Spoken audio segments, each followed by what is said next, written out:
Welcome to the Studio City Neighborhood Council Government Affairs Committee's open forum. Tonight it's February 26th, and we have with us two very nice candidates for judge. We have Judge Klint James McKay for the office of Superior Court, office number 80, and we also have Mr. Bruce A. Moss, also judge for the Superior Court, office number 129. So gentlemen, it is a pleasure to have you here. We're going to have a conversation. Each of you will get a chance to give a short intro, and then we'll sit down together and have a dialogue about this upcoming election and so on and so forth. So would you like to go first, Mr. McKay? Or Mr. That's fine. You want me to do it? Okay, and we will begin now. So the floor is yours. Okay. And give us 2 or 3 minutes introduction. Sure. My name is Klint McKay. I'm running for office number 80 for the Superior Court judgeship. My background is that before I was now an administrative law judge, which is what I currently do, I was a prosecutor for the Deputy Attorney General for the Department of Justice, California Department of Justice, in health quality enforcement and business tax. Before that, I was in private practice for over 20 years. I have a dual degree, an honors degree from the University of Michigan. I have a law degree from Wayne State University and an MBA from the University of California at Berkeley.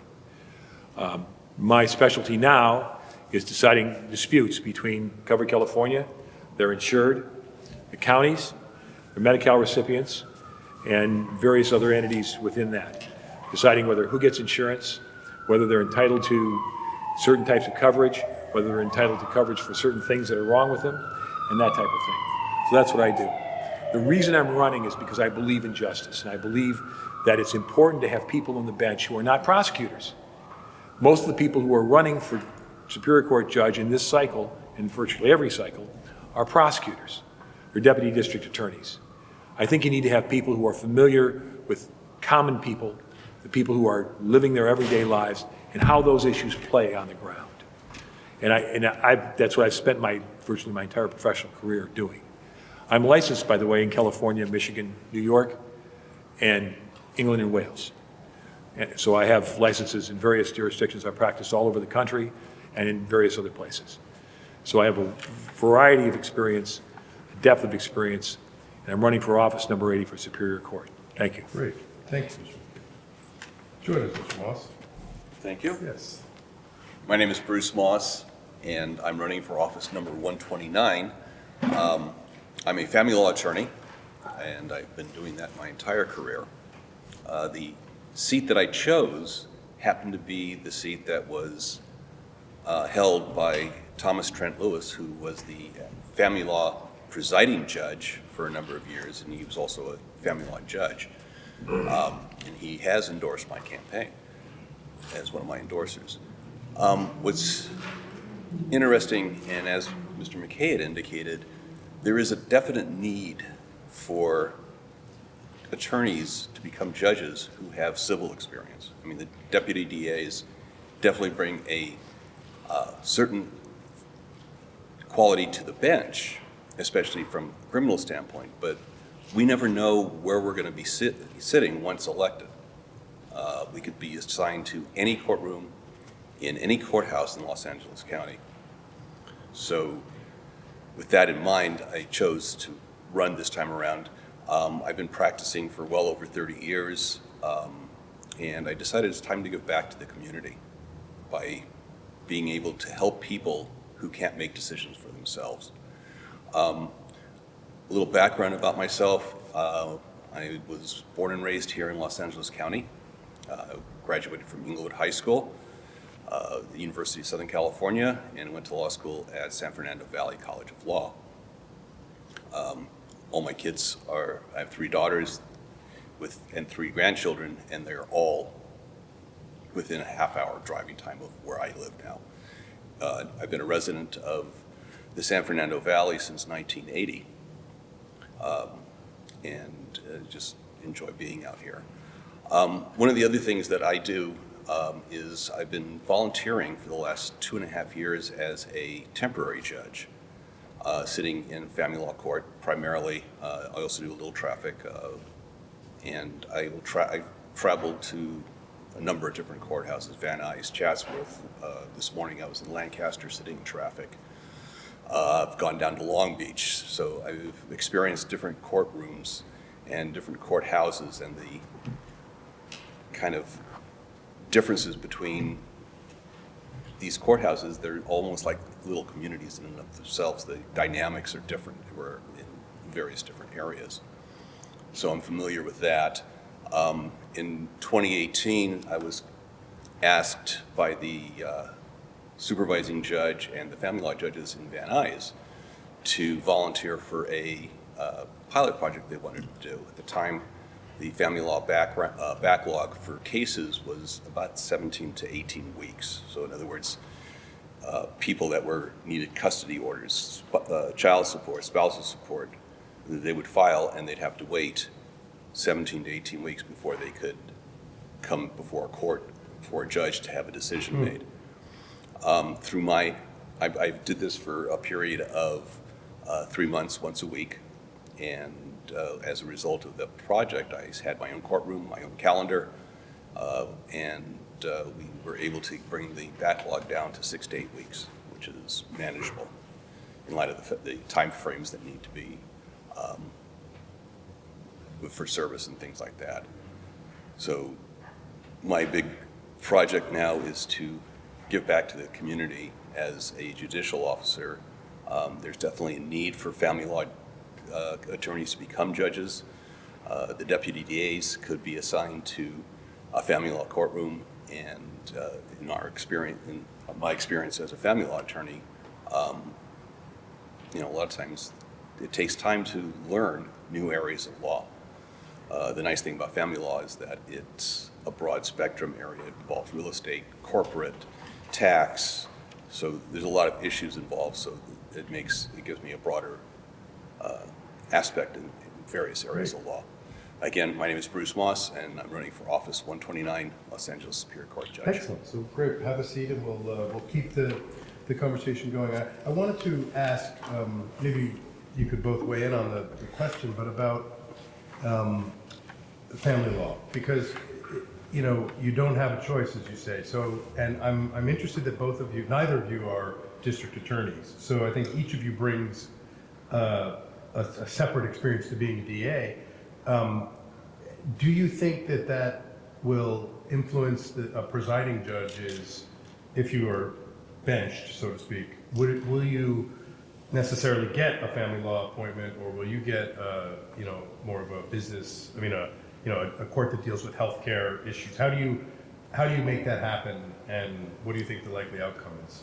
Well, they put you where they need you. That's where it is. They don't have, most of the time they don't have the luxury of saying, oh, well, this guy has this experience. If they can, they do, but they put you where they need you. Right.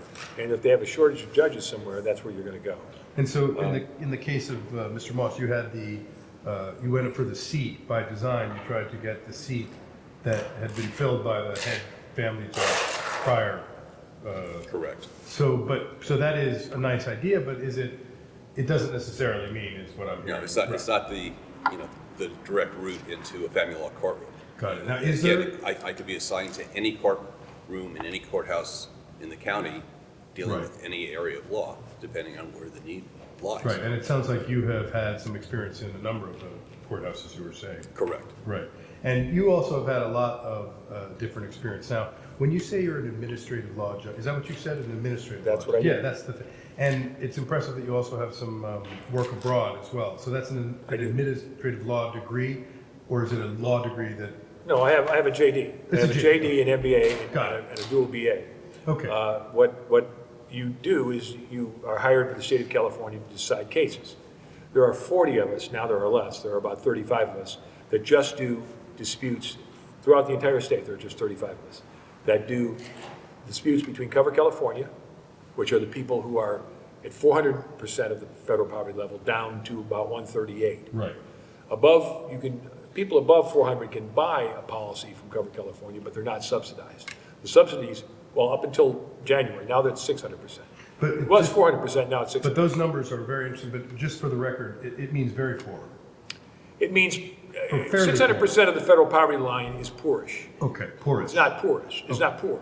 But if you have, it depends on your family size, how many children you have, who else is in your household. I see. And that determines how much subsidy you get and what your limit is. And they add money based upon how many people Good. are in your household. So somebody who has 2 people in their household, their 400% of the poverty limit for them would be lower Right. than for somebody who had 6, for example. So then I do disputes between Cover California, people they insure. Okay, if somebody says, well, you shouldn't have cut me off of my policy, we do those disputes. Nice. We're the court of first, we're the first stop, is what we Right. say. Is it like arbitration? It's not like, well, we're judges, so it's not like arbitration. We're not arbitrators, we're judges. We make decisions, we issue orders. Yep. And that's, which are enforceable. And so, to that extent, it's not like arbitration. I also do disputes between the counties, which administer the Medi-Cal system. Medi-Cal are for people who are below 138, Okay. 138% of the federal poverty level. Those are really poor people. Right. They, a lot of times, they don't have the money to buy Cover California policies. They really, really want to stay below 138. And a lot of times the counties who don't want them below 138 because they don't want to have to, they're spending money on these people. They'll say, oh, no, these people have more income than 138. We're not going to insure them under Medi-Cal. We get to decide that. So- We decide which place they are. Got it. And so if there's disputes, for example, also with managed care, somebody says, we don't want to cover this procedure. We don't think it's covered. And there's a certain, I'm also on the panel that does that. So sometimes you make rulings that, no, you have to cover that. and Well, you we tell- say it's covered California, this is going to be covered by Medi-Cal. You're going to have to cover Right. it. Okay. So you, and The that's classic example, if I may, just one more story. Heart transplant patients. When you have a heart transplant, it affects multiple organs in your body. Your liver begins to be affected, your kidneys begin to be affected. So there are centers that have specialists in all of these things, and they work together to keep you alive while you have this heart transplant. You can imagine, if you whatever you can imagine, it's twice that expensive. Okay? And so the last thing in the world the counties want to do is have these people in these centers. What they want to do is assign them to a single primary care doctor and say, that guy will take care of all your needs. Okay? You don't have to go to this center at UCLA to have all these specialists look at you. That primary care doctor, he'll do what you need. Not going to do what he needs. That doesn't cut it. And so those disputes, we get to decide. Okay. I have actually a decision, a form decision, because I've done so many of them, these heart transplant patients, where I order them to cover the Okay. specialists. So let me ask you, Mr. Moss, because you mentioned in your opening remarks, I think, that one of the pleasures that you get from working in family is helping people make decisions, I think you said, where they can't make them so easily themselves. And so, can you elaborate a little bit about how that comes up in your work and how you feel that would, play out in your role as a judge? Well, I mean, one of the things that I educate my clients on is the need to work towards a amicable settlement. Because the thing with family law is there are no winners, there are no losers. And I actually tell my clients the only winners are the attorneys because they get paid. So it behooves people going through divorces to try to make decisions, and that's where I help them as a practicing attorney. As far as being on the bench, when I do volunteer as a temporary judge, and these cases come before me, I try to make a reasonable decision and it's important that people are listened to. 75% of the litigants in family law are unrepresented. So we're dealing with people that... What percentage is that? 75%. Wow, that's a staggering statistic. And that was actually, I just got that one from the current presiding judge at a meeting that I was just at. So it's important that the litigants feel like they've been heard and feel like their story has been told and somebody has heard it. And it really doesn't matter what the decision is. I've experienced situations where I walk out of the courtroom after sitting on as a temporary judge, and I've had people I've ruled against thank me because they felt that they were heard and that I came up with a fair and reasonable decision under the circumstances. And I think that's what's primarily important in any litigation. Yeah. Well, let me ask a follow-up question to the two of you, which is that surrounding the idea of self-representation. I think there's a famous quote, only a fool for a client. No, I have a fool. Only a fool has himself for a client. There you go. Only a fool has himself for a client. So 75% of the people who come through family law apparently are fools, but I don't think that's what it's. They don't have the money. They don't have the money, right? But Or they don't think, it's not only that they don't have the money, there's a lot of people that prefer not to get attorneys involved. And there's been cases that Exactly. they have money, they could afford to get an attorney, and sometimes they do later on. Right. Once they're penalized once or twice for bad outing, They in court, realize that's how that, goes, right. litigants have the same obligation as attorneys as far as knowing procedure and law. The court is not there to educate them. Well, that's what I'm getting at. I wanted to sort of shine a teeny light on that for a minute, which is that there's a fair number of people who don't know what they're doing, but they know what they're doing in terms of extricating one another from a marriage, but they don't know the procedures, which is frustrating for court, frustrating for them, and for the other side's attorneys. As a judge, though, and this is sort of the key question, do you feel that, as you said, I think a minute ago, that all litigants technically have to be treated the same, but if somebody comes in with an OSC and it's done wrong but it's a facial error and it's not an intentional error and nobody was harmed, the other side had a copy of it, are those kinds of technical details, is it the kind of thing that as a judge you would try to, how would you handle those discrepancies? I deal with it every day. Virtually, I would say 85 to 90% of our people are unrepresented. So they don't know what the law is. They have no idea what their rights are. They know what they want. They know what they think was done wrong to them. They know that, and they'll tell you in spades. So you have to tease out. You really have to tease out the facts, because you know the law. You have to tease out the facts that are relevant to deciding the case. They may go for them, they may go against them. They may not know whether the fact they're giving you cuts for them or against them. They don't know. But so it's up to you to get that information from them. With respect to court proceeding, there are procedures, there are timelines, there are things. When I sat as a judge pro tem for 20 years, various places. I sat at small claims in Englewood, as I was saying to him, for many years. There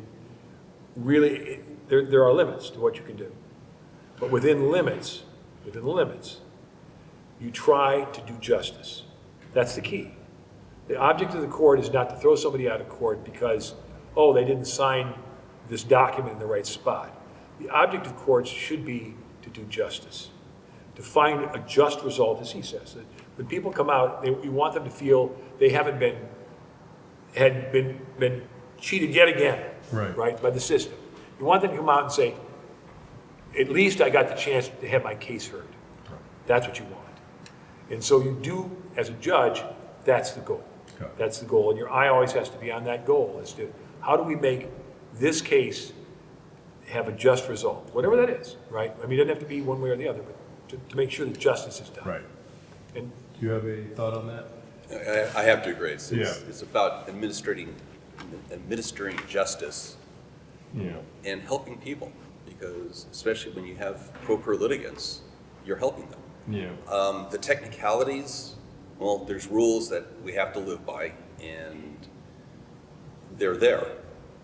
But within those rules, there's a lot of room for discretion. Right. So a judge doesn't have to say, well, you didn't sign this in the right place, go back and do it again.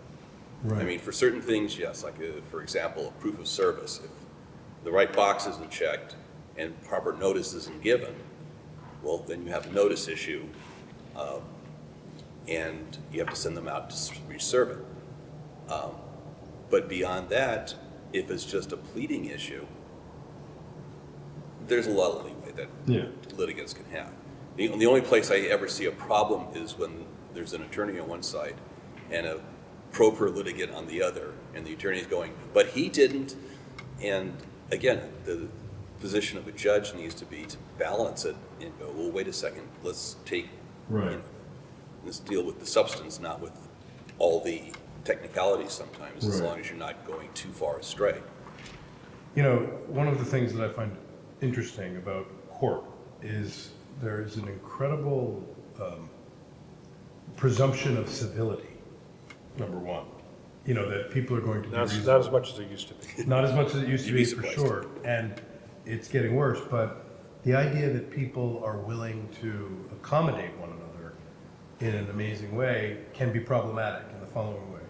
That an attorney comes in before the judge and says, Your Honor, you know, as they look at the book, I have a conflict on a date 3 months out.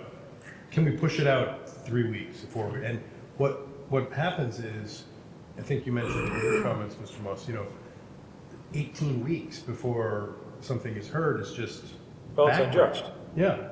So what can judges do without giving short shrift or due process, you know, limiting due process to improve those outcomes? It sounds like you had some experience with it that you mentioned where you shortened it from 18 weeks to 6 weeks in a trial in some cases. What's the secret to getting things moving? It's a balancing act, because you have to look at making sure the litigants are heard and feel like they've been heard, but also not letting them go off on tangents and, you know, kind of filibuster, if you will.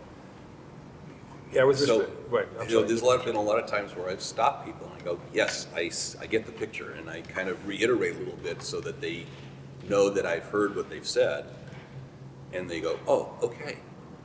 So it's a balancing to be able to, you know, manage your calendar, and that's what's, you know, that was the things I've been able to learn as sitting as a temporary judge, is to do that, so that you can get through your calendar in a reasonable time and get all the cases heard without cutting people off completely.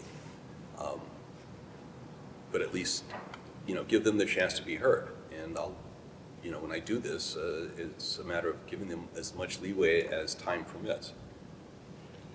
Yeah, there's a couple of different things. One is when you're managing time calendaring, you're managing how long cases are going to depend. It's really important that you hear from both sides. You have to hear, you know, if somebody can say, well, you're going to stretch this out 18 weeks. Well, one side may not care about 18 weeks or may be trying to push it back. The other side may say, now, wait a minute. That's when you have those conflicting issues, that's when you really have to manage your calendar. You have to really pull that down and see what can be done to get that case out of the courtroom. Now, with respect to two people who say, yeah, we don't care, it's fine, it's going to take a long time to do discovery, we'll go ahead and we'll kick it out 4 months or whatever. Then, to some degree, you accommodate the litigants. To some degree, you don't want to have these cases pending. You don't want to have a case dragging in your calendar just because nobody wants to try it, okay? So it's important even then that you manage your calendar. Now, there's a different type of calendaring, which is what he was talking about, which is my hearings are 45 minutes apiece. And this person now has a judge in front of them. For the first time, they get to tell their story, right? They want to tell their story. So you have to really be able to say to this person, okay, here's what we're going to do. Tell me what you want to say, and steer the conversation toward relevant issues, and not let them talk over each other, and with an eye on the clock to make sure that everybody has their opportunity, as he says, to have their day in court without completely strangling the hearing and making it 4 hours long. So it's important that you are able to steer the conversation toward relevant facts. You can say to them, that's really important. It's outside the scope of this hearing. I understand it's really important to you, but it really isn't relevant to this issue. I really want to get to the issue that's important we have to decide today.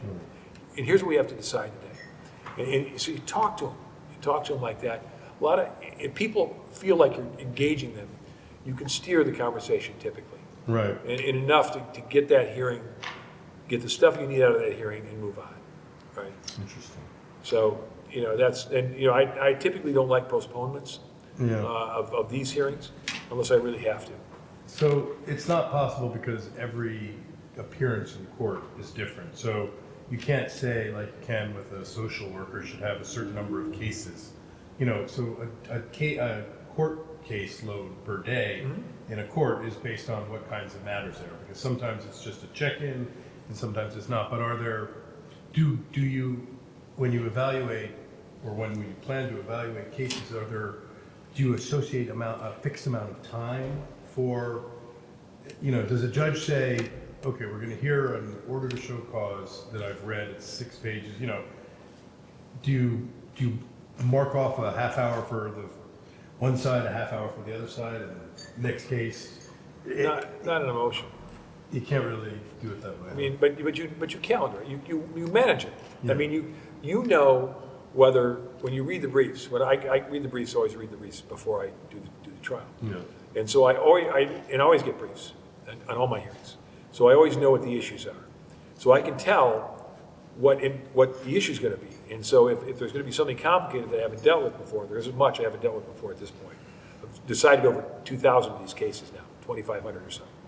But still, occasionally, you get a curveball. And to be fair, you're going to be getting new cases if you get made a Superior Court judge, different cases. And the state is compressing the administrative judiciary. So we're getting different kinds of cases than we ever got before because there's fewer of us because they don't want to pay us, right? Yeah. So they want to pay fewer judges to do more work. Right. And so, it's save money, save money, save money. Right. Your government work, they want to save money. Now, I want to bring something up that's related, but I'd just like your opinions as members of the bar and folks who are, trying to be judges. A couple years ago, they had a vacancy at the public defender's office for the top job. So I believe it was the county counsel's office who quickly appointed a county counsel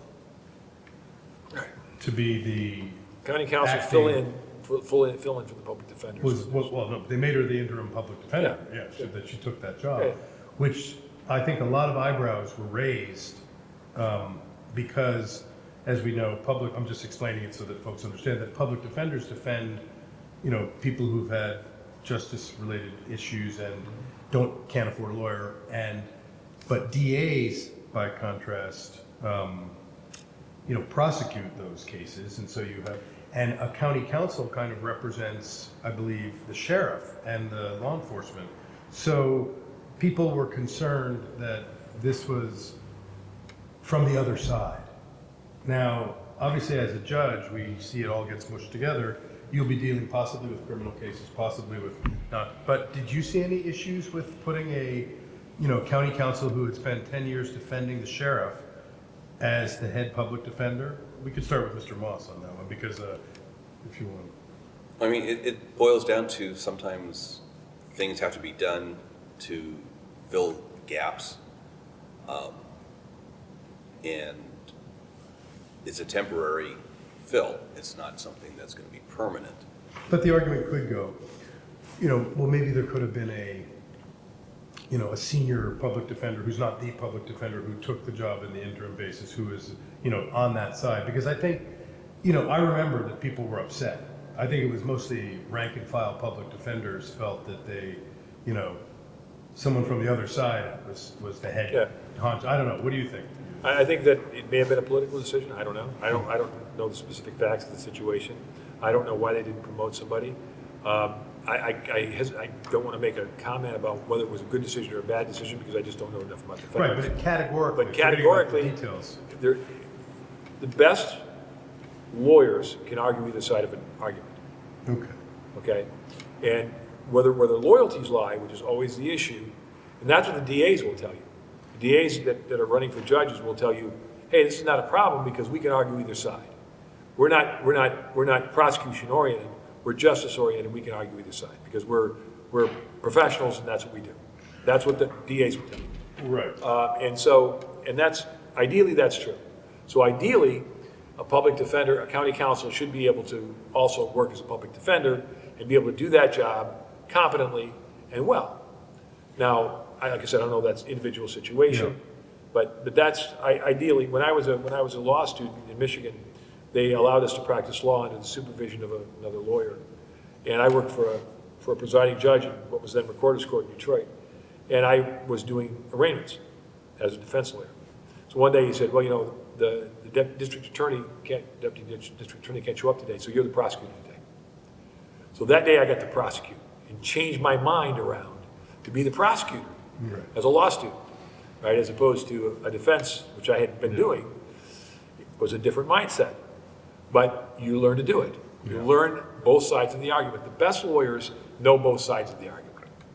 I think that's So- true in a lot of fields, yeah. Yeah, and plus the thing is when you get to those higher levels of the district attorney, the city attorney, the head public defender, it's not just law.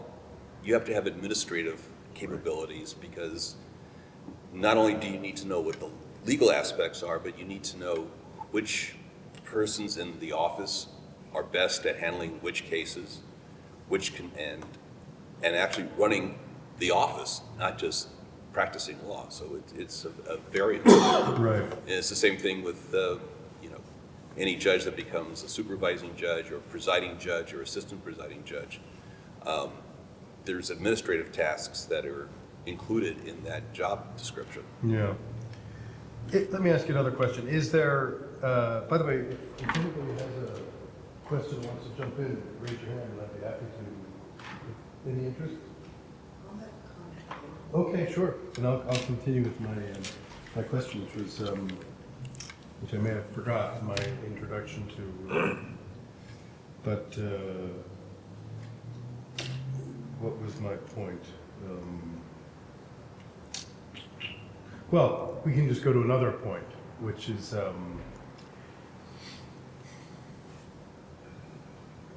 there it is. I was waiting for the lights to go up. Thank you. You want to? He's going.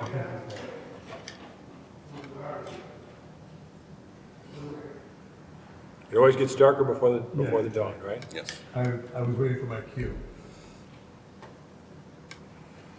Thank you.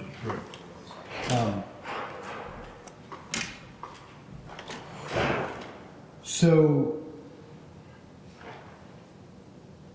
are there too many, not enough lawyers in California? Do we have a system that is able to support the amount of litigation that we have because of the laws in California? Or is it, I mean, some people say it's Attorneys? out of control, some people say, It's never going to get out of control because the market's going to make it.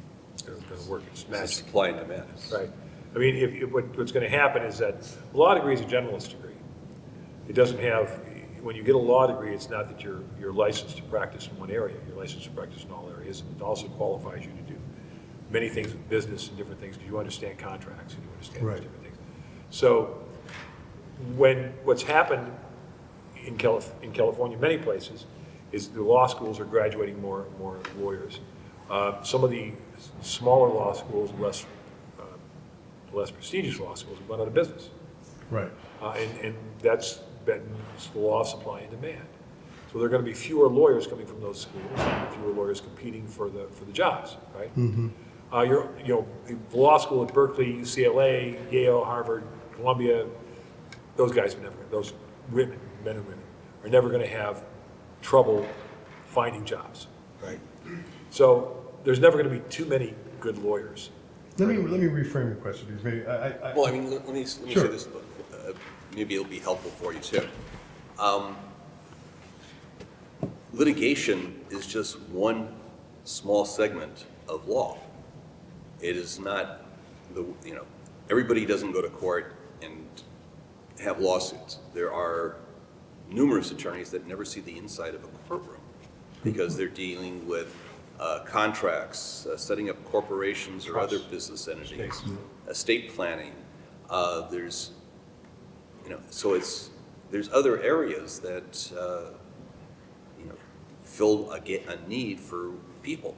Right. I mean, estate planning is an important area because of the things that will happen if people don't have a will or a trust. It's a disaster. Your life can be ruined if you Well, don't have a Well, will. not your life, Yeah, but life- your heirs. Yeah.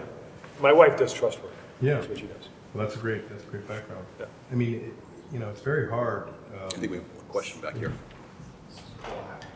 No, go for it. Oh, I had a question.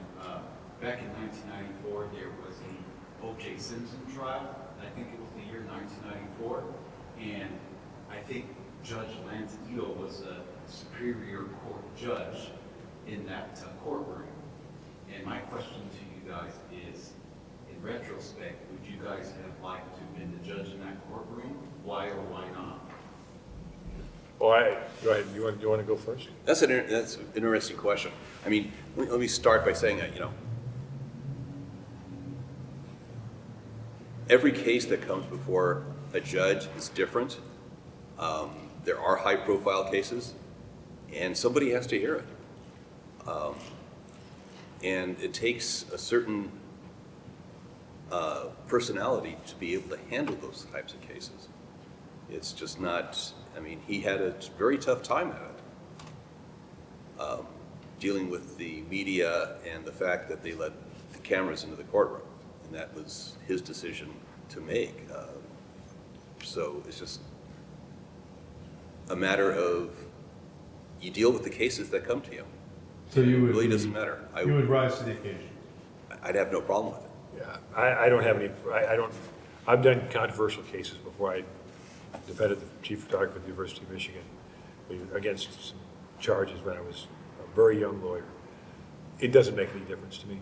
I mean, personally, I'll take whatever comes. It just, the ones that you read about in the papers, those guys are doing the best they can at that job.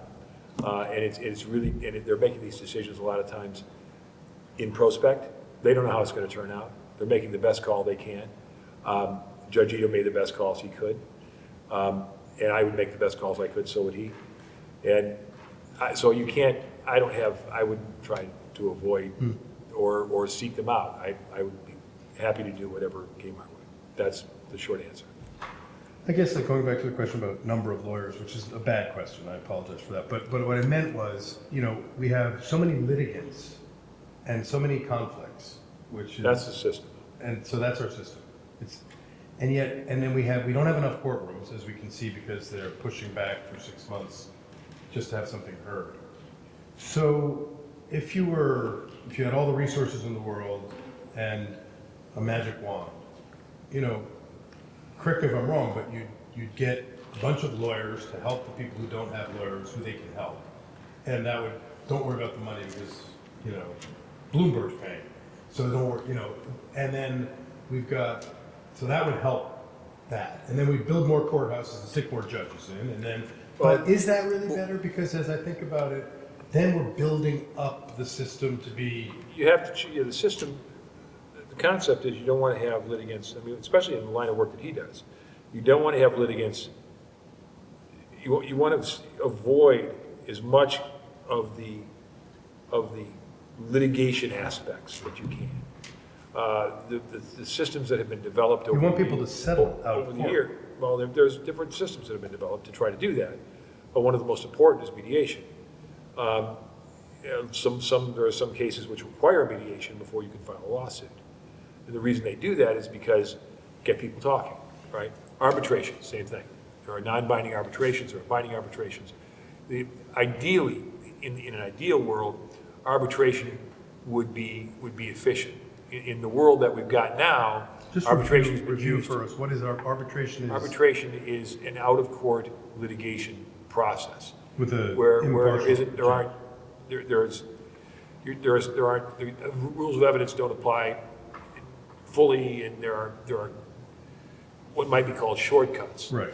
But what's happened these days, though, is that the corporations have latched onto that to keep people out of court and not deny them the right to a jury trial, deny them a right to class actions, deny them a right to have a record of what happened. Yeah. And so they've tried to do that to Okay. reduce their exposure. But in an ideal world, that would assist in not having people be as much at each other's throats as they are perhaps in the adversarial system we currently have. Anything to add to that? Yes, those are two excellent tools. The arbitration is primarily done contractually. When you sign a contract, you agree that if there's any disputes, you'll enter into arbitration versus legal, litigation in a court.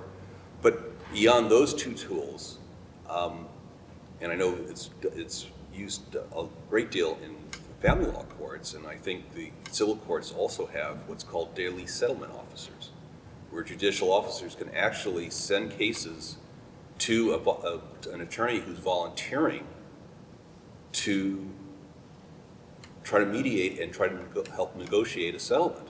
Right. So that's one of the tools that judges do have. I know it works very well in family law, to keep their calendars moving by sending these cases to the daily settlement officer. I think their success rate is right around 50 or 60%. So Where they just send people out to settle. they settle and they come back to court and with a written agreement, and the judge then signs that as the court's order. What is the magic word? What is the magic, secret code to getting people to stop fighting in family law? Because everybody knows that it's one of the most toxic, it can be one of the most toxic environments, whether it's a celebrity one or just, sometimes it feels like it's the lawyers, that are promoting that, but then sometimes the lawyers would do anything to settle, but their clients are great. But is there some trick to just kind of, not trick, but the last resort? I know the answer may be no, unfortunately, there's no trick. But There is no trick.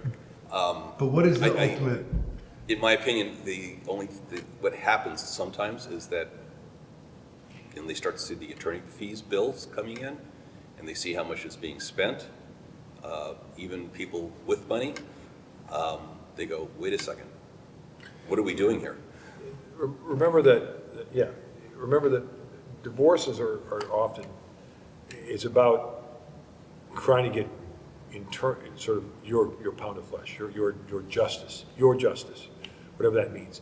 When you're divorcing, there are hard feelings. There are hard feelings which have often built up over a long period of time, which are now going to come out, right? In whatever way they come out.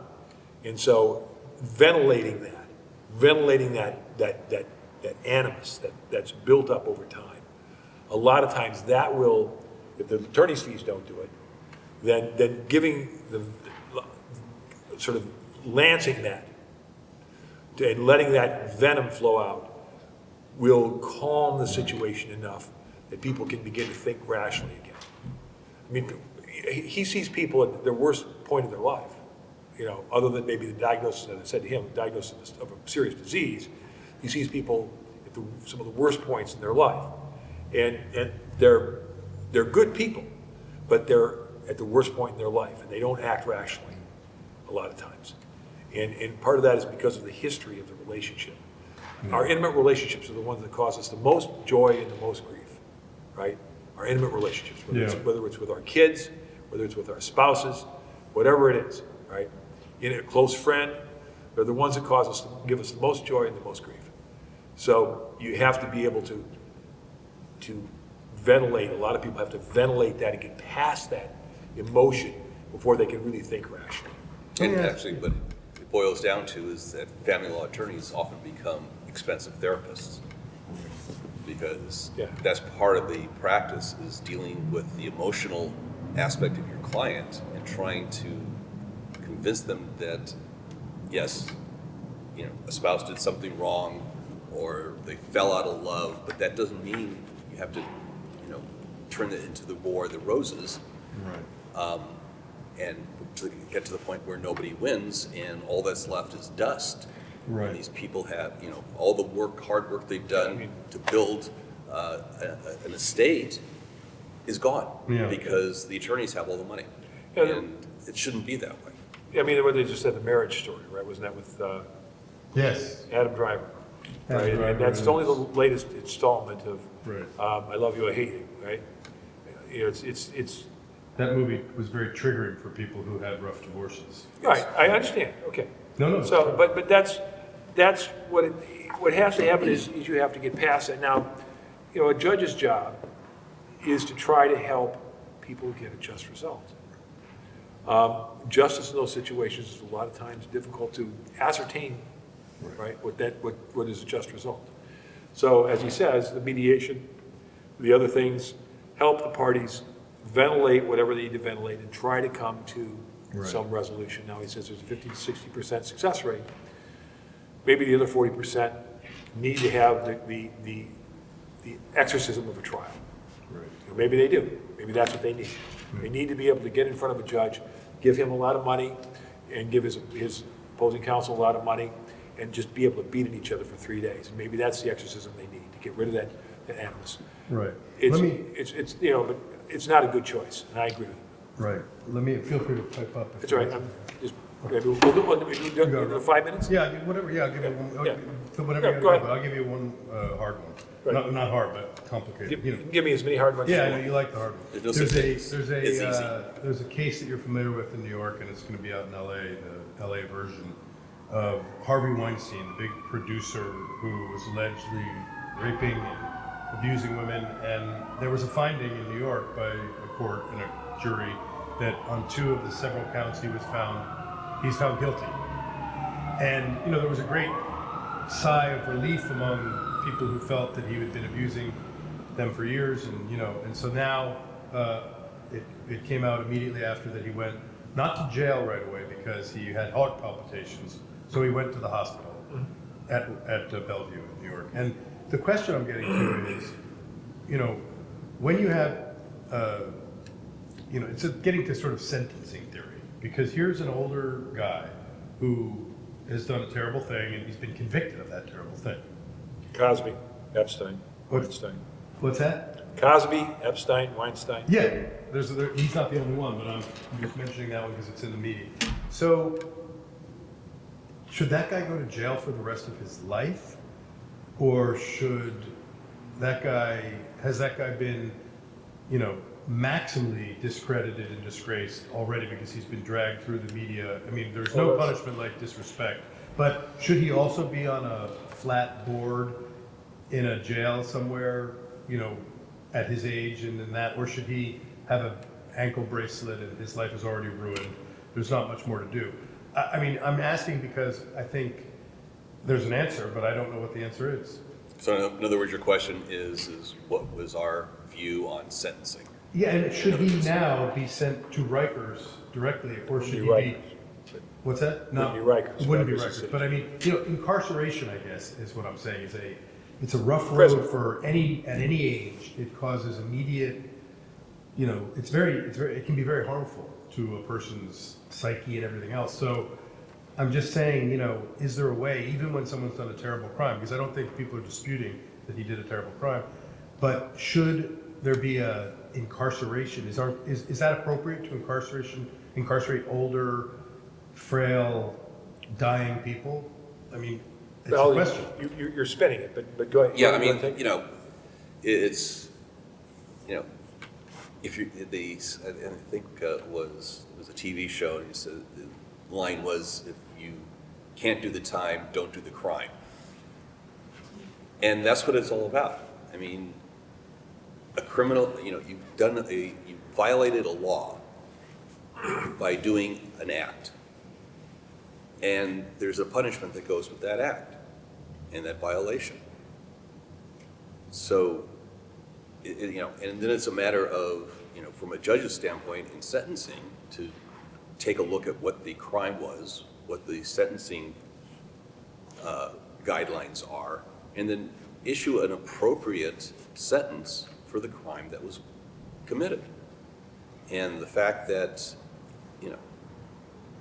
it doesn't matter how old the person is would it be okay for him to have gone out and killed somebody, and he's old and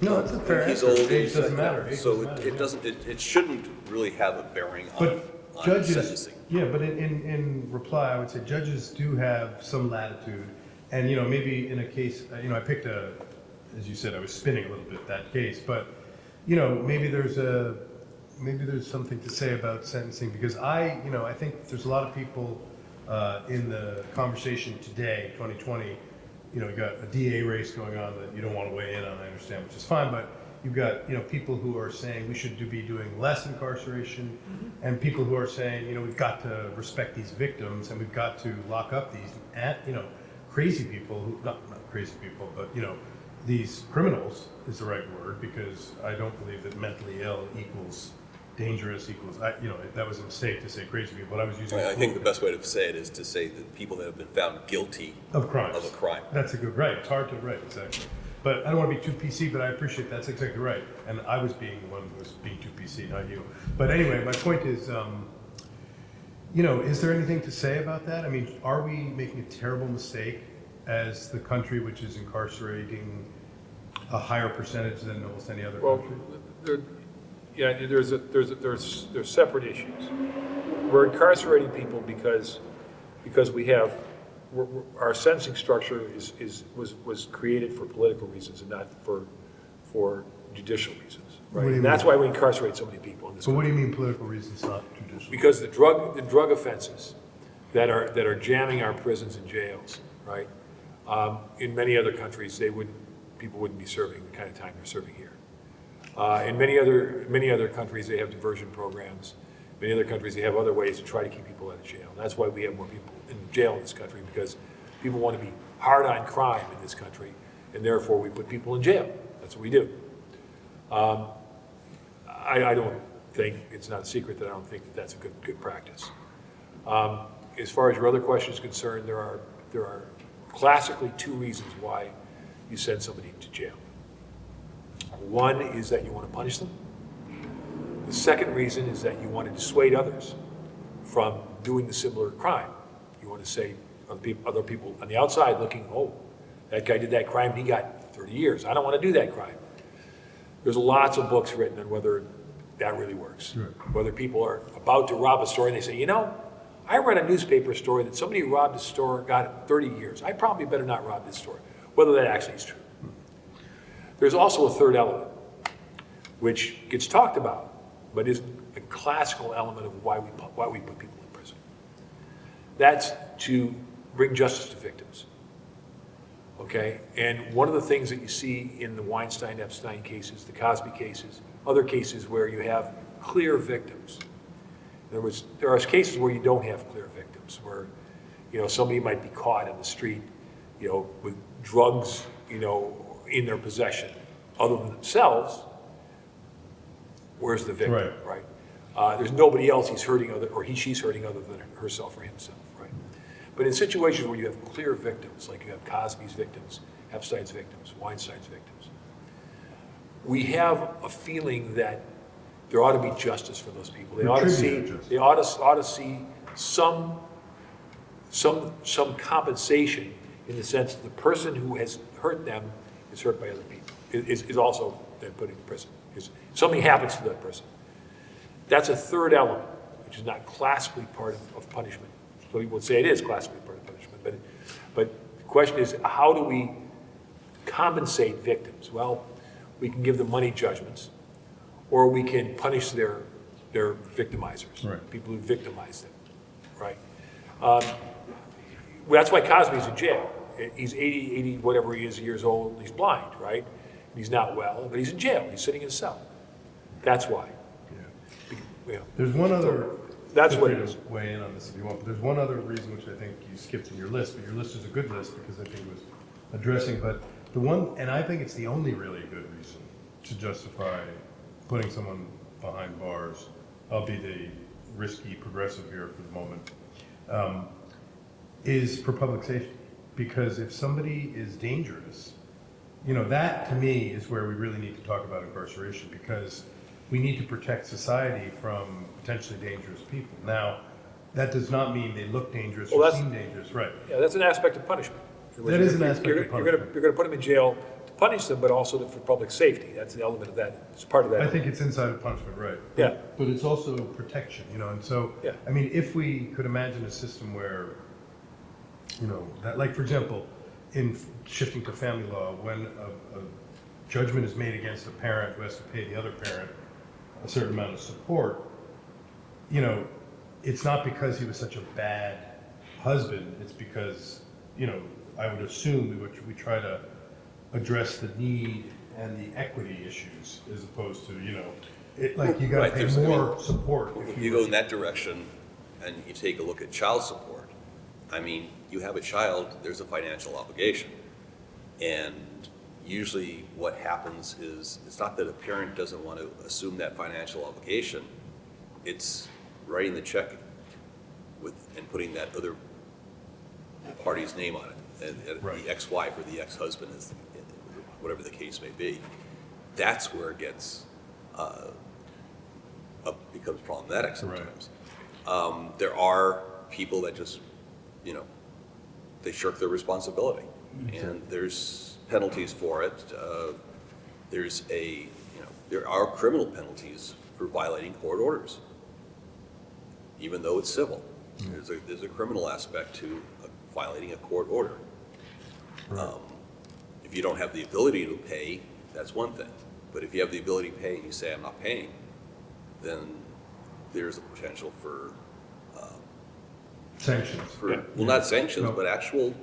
Go to jail. There's a criminal proceeding Oh, wow. called contempt that, you know, you can go to jail. It doesn't collect the money, but it Right. punishes the person, says, don't do this again. Right. Gentlemen, thank you so much. Mr. I McKay, want you have to go? to, I want to just give Sure. 30-second response to Give us the a closing punishment. response on your, And that's, you know, I talk a lot. No, I'm a you're- judge, right?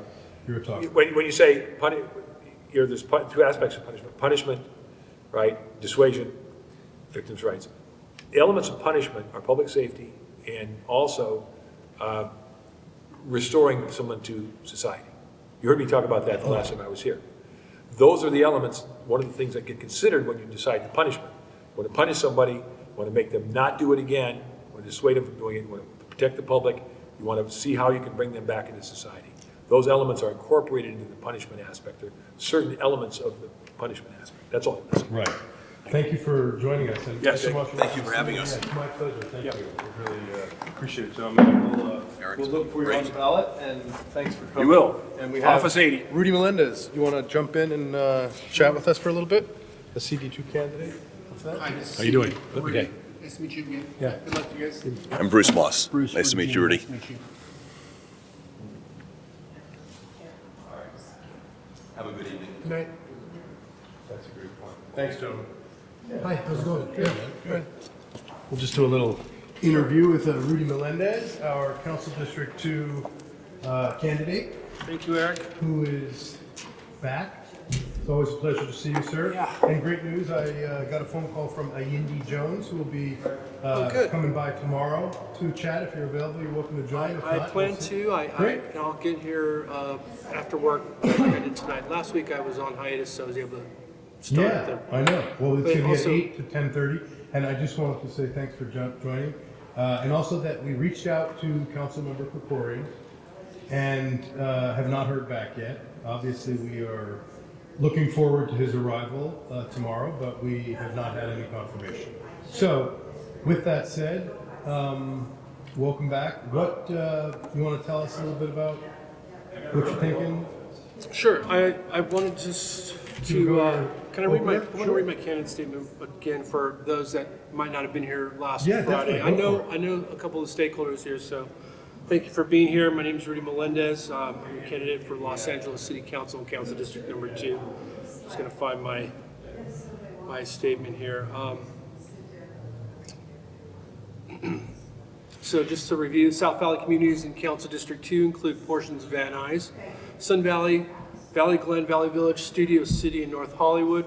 CD2 is a uniquely diverse district with a broad range of business and industry, retail and restaurant space, legendary theaters, creative arts, music production, hair and dance studios.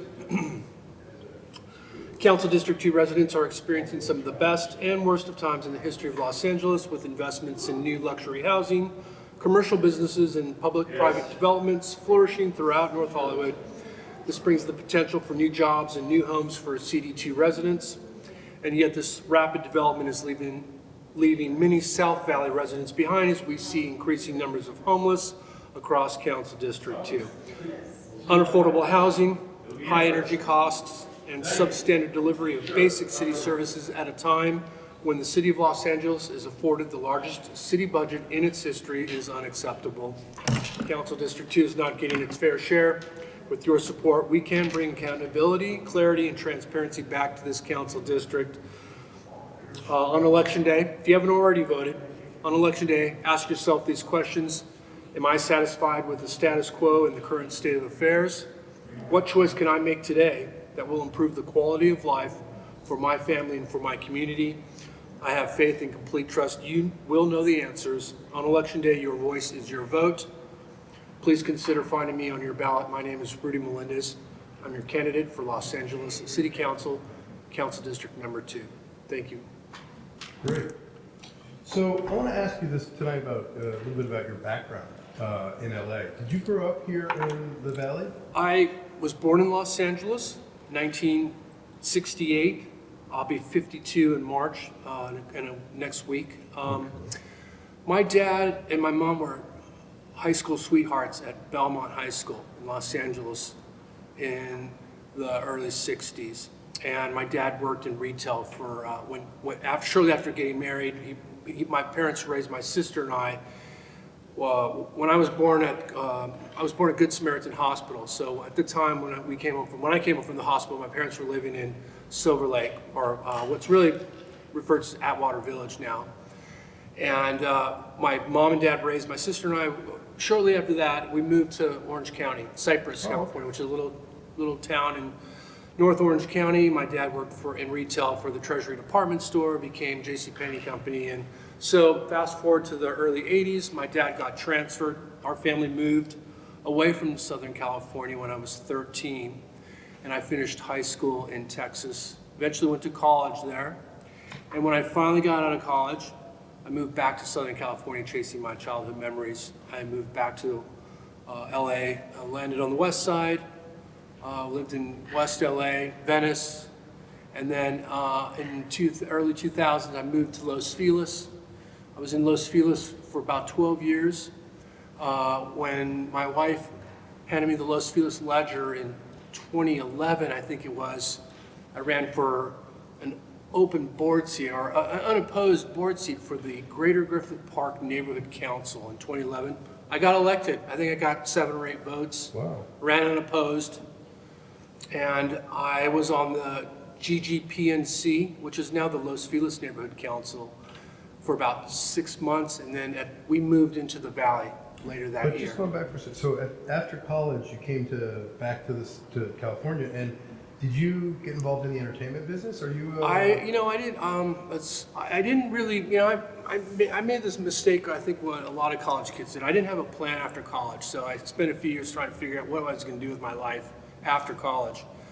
And I dabbled in photography, visual arts, which I still enjoy doing. And I had a college buddy who was in the motion picture industry. I was a union lighting technician.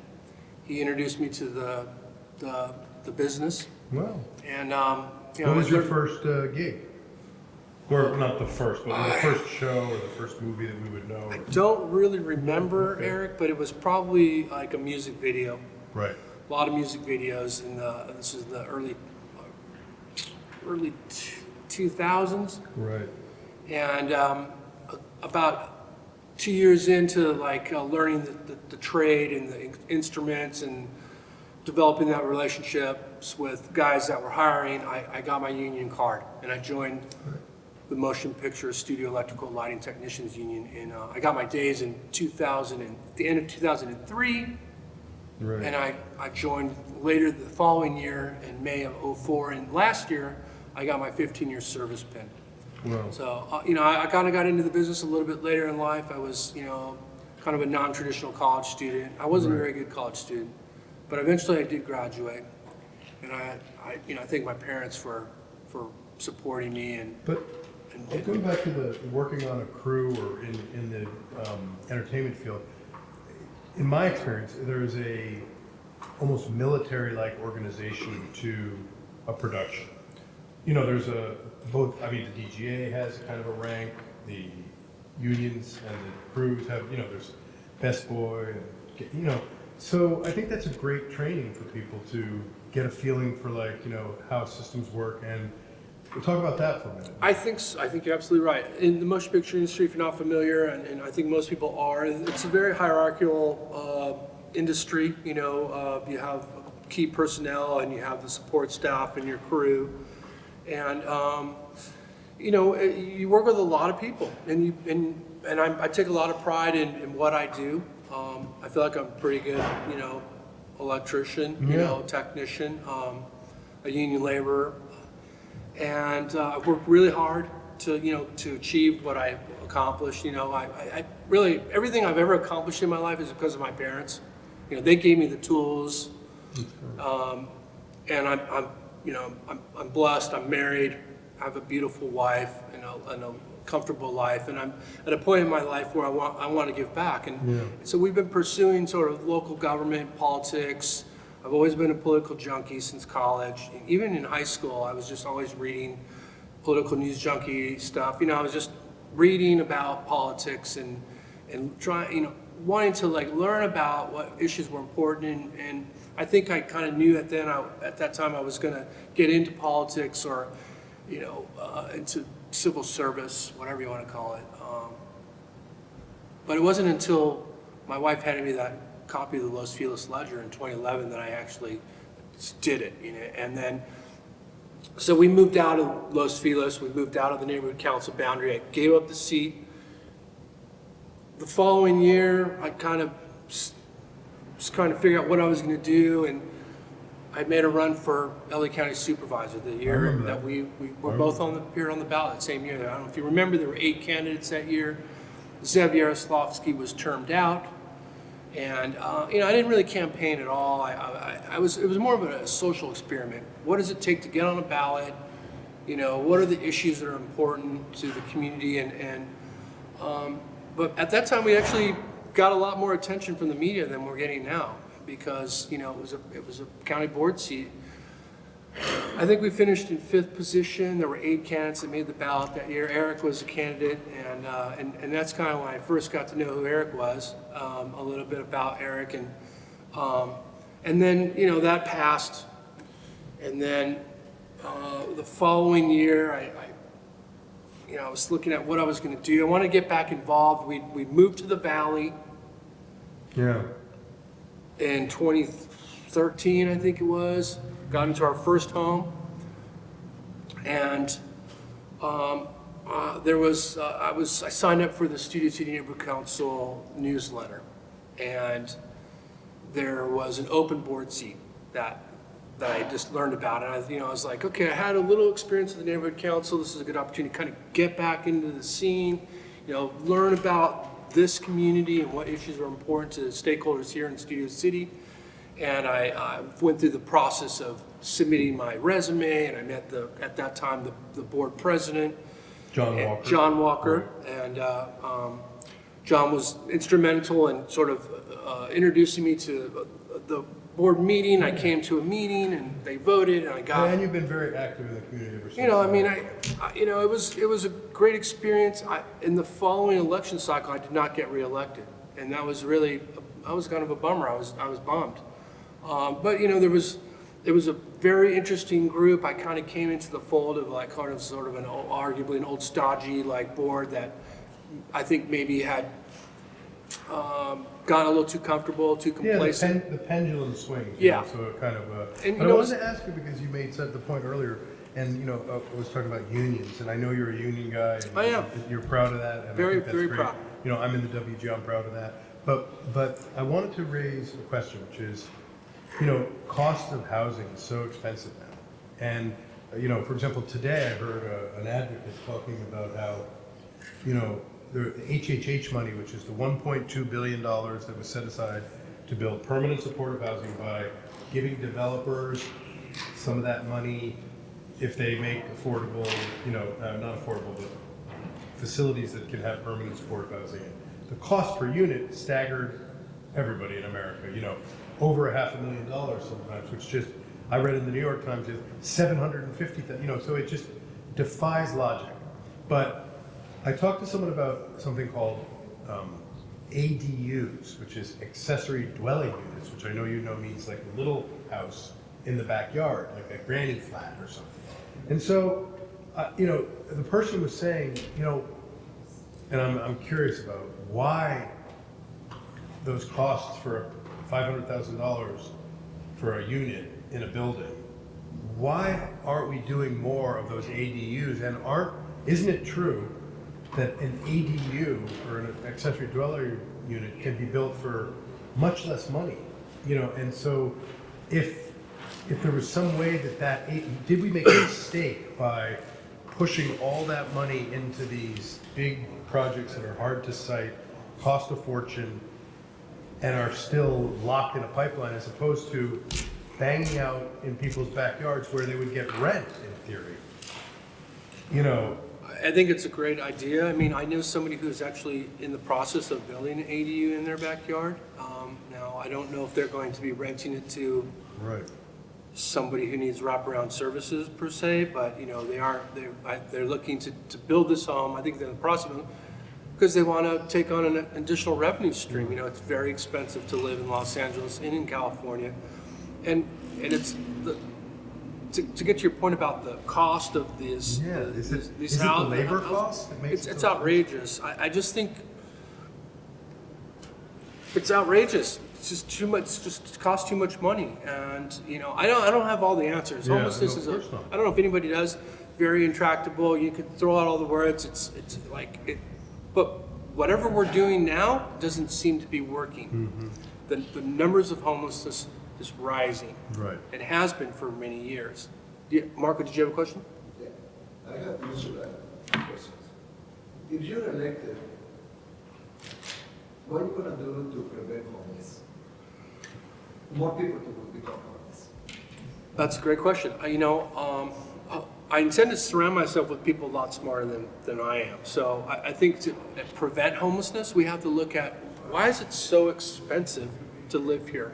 And when we're being told that people are one paycheck away from being homeless, well, I think we're getting hit way too hard in taxes at the local level, at the county level, and the state level. So I think that's something, I'm a tax fighter, so I push back on taxes. I think that's something that we have to come to some terms with, that it's just, we can't keep having a tax increase every election cycle. So that's one thing what we need to do. Also, we have to look at why are utility costs, why are energy costs so high? So not only is gasoline at the pump, but my GWP bill is outrageous. Every bill I get, it's ridiculous. I'm a union labor. I make a really good wage. My wife works. We're doing pretty good, but we're getting killed with our DWP bill. So it's like, I think we have to really hold DWP accountable. And I know that's easier said than done. And there have been other candidates and elected officials that promised or made the campaign promise that they were going to hold DWP accountable. But we're going to make some waves there for sure. When we moved into the neighborhood, our first DWP bill was $6,000. And it was right at the time when this new billing apparatus was being rolled out and everybody was getting these outrageous bills. And even now, today, my neighbors, and I see them next door, every couple of weeks or months, somebody will post something about, why is my DWP bill fluctuating? Why is it so outrageous? Why is my water portion so high? Why is my energy bill so high? So I think that we've got to find a way to keep those costs down. And I think that will help, or at least help stem the tide of homelessness. Now, I also feel like this new class of homelessness that we're seeing in Los Angeles County, and in California is, and I don't think anyone wants to talk about this, is a product of some of our criminal justice reforms, which were well-intended, but have had some unintended consequences. So a lot of people have gotten out of jail, nonviolent offenders, earlier than maybe they would normally have gotten out. They don't have a support network because of prison realignment. In many cases, they were moved to county jails. The county jails are now overcrowded. So you're seeing, low-level offenders out of jail. They have no support network, and now they're living on the streets. And so I think that's something that people don't really want to talk about, but that I think that is contributing to the numbers. And then, of course, you have the chronically homeless, and there, every homeless person has their own unique story. I don't know if that answered your question, Marco, but yeah. The second question is that I've been many times at City Hall complaining, and that's what are you gonna do to end public servants corruption? So I think the question was, what am I going to do to end public servant servants corruption? Well, I think I'm a big believer in what Eric does. He's a government watchdog. I've learned a lot about, our approach is going to be very similar. We're going to hold every level of government accountable for doing their job that we as taxpayers are paying them to do. So one of the tenets of our campaign, I'm a steward of the environment. You look around, we have more development money coming into this district than ever before. The city's got the largest budget they've ever had before, and the city is failing when it comes to delivering basic city services. So I think we have to look at who's in charge of public works. I think that we all know that's Kevin James. Okay, so I want to bring these people forward and Specifically, that's Los Angeles Housing Community Investment Department. Who's in charge of that agency? I don't know. Ortega. And I think The other one is Robert Galardi, Chief Robert Galardi, Director Ana Ortega, and they're the worst people running this agency, especially Ana Ortega doing discrimination to low-income families, disabled Hispanic tenants. So we're looking many times to Jorge Corret's office, but he decides to help criminal management companies, and he decides to help gang members to do bullying to disabled tenants and local families. And they're helpful. Like myself, I'm disabled, and I look at him many times for his help, and he refused to help us. He sent me to different agencies, where they refused to do anything to stop all the corruption, to stop all the bullying, to stop all the harassment, intimidation, retaliation, threats by public servants. I can give you all the names, especially that's Evelyn Araujo, working for this agency. She made threats. Now, my family cars have been vandalized. My SUV has been vandalized.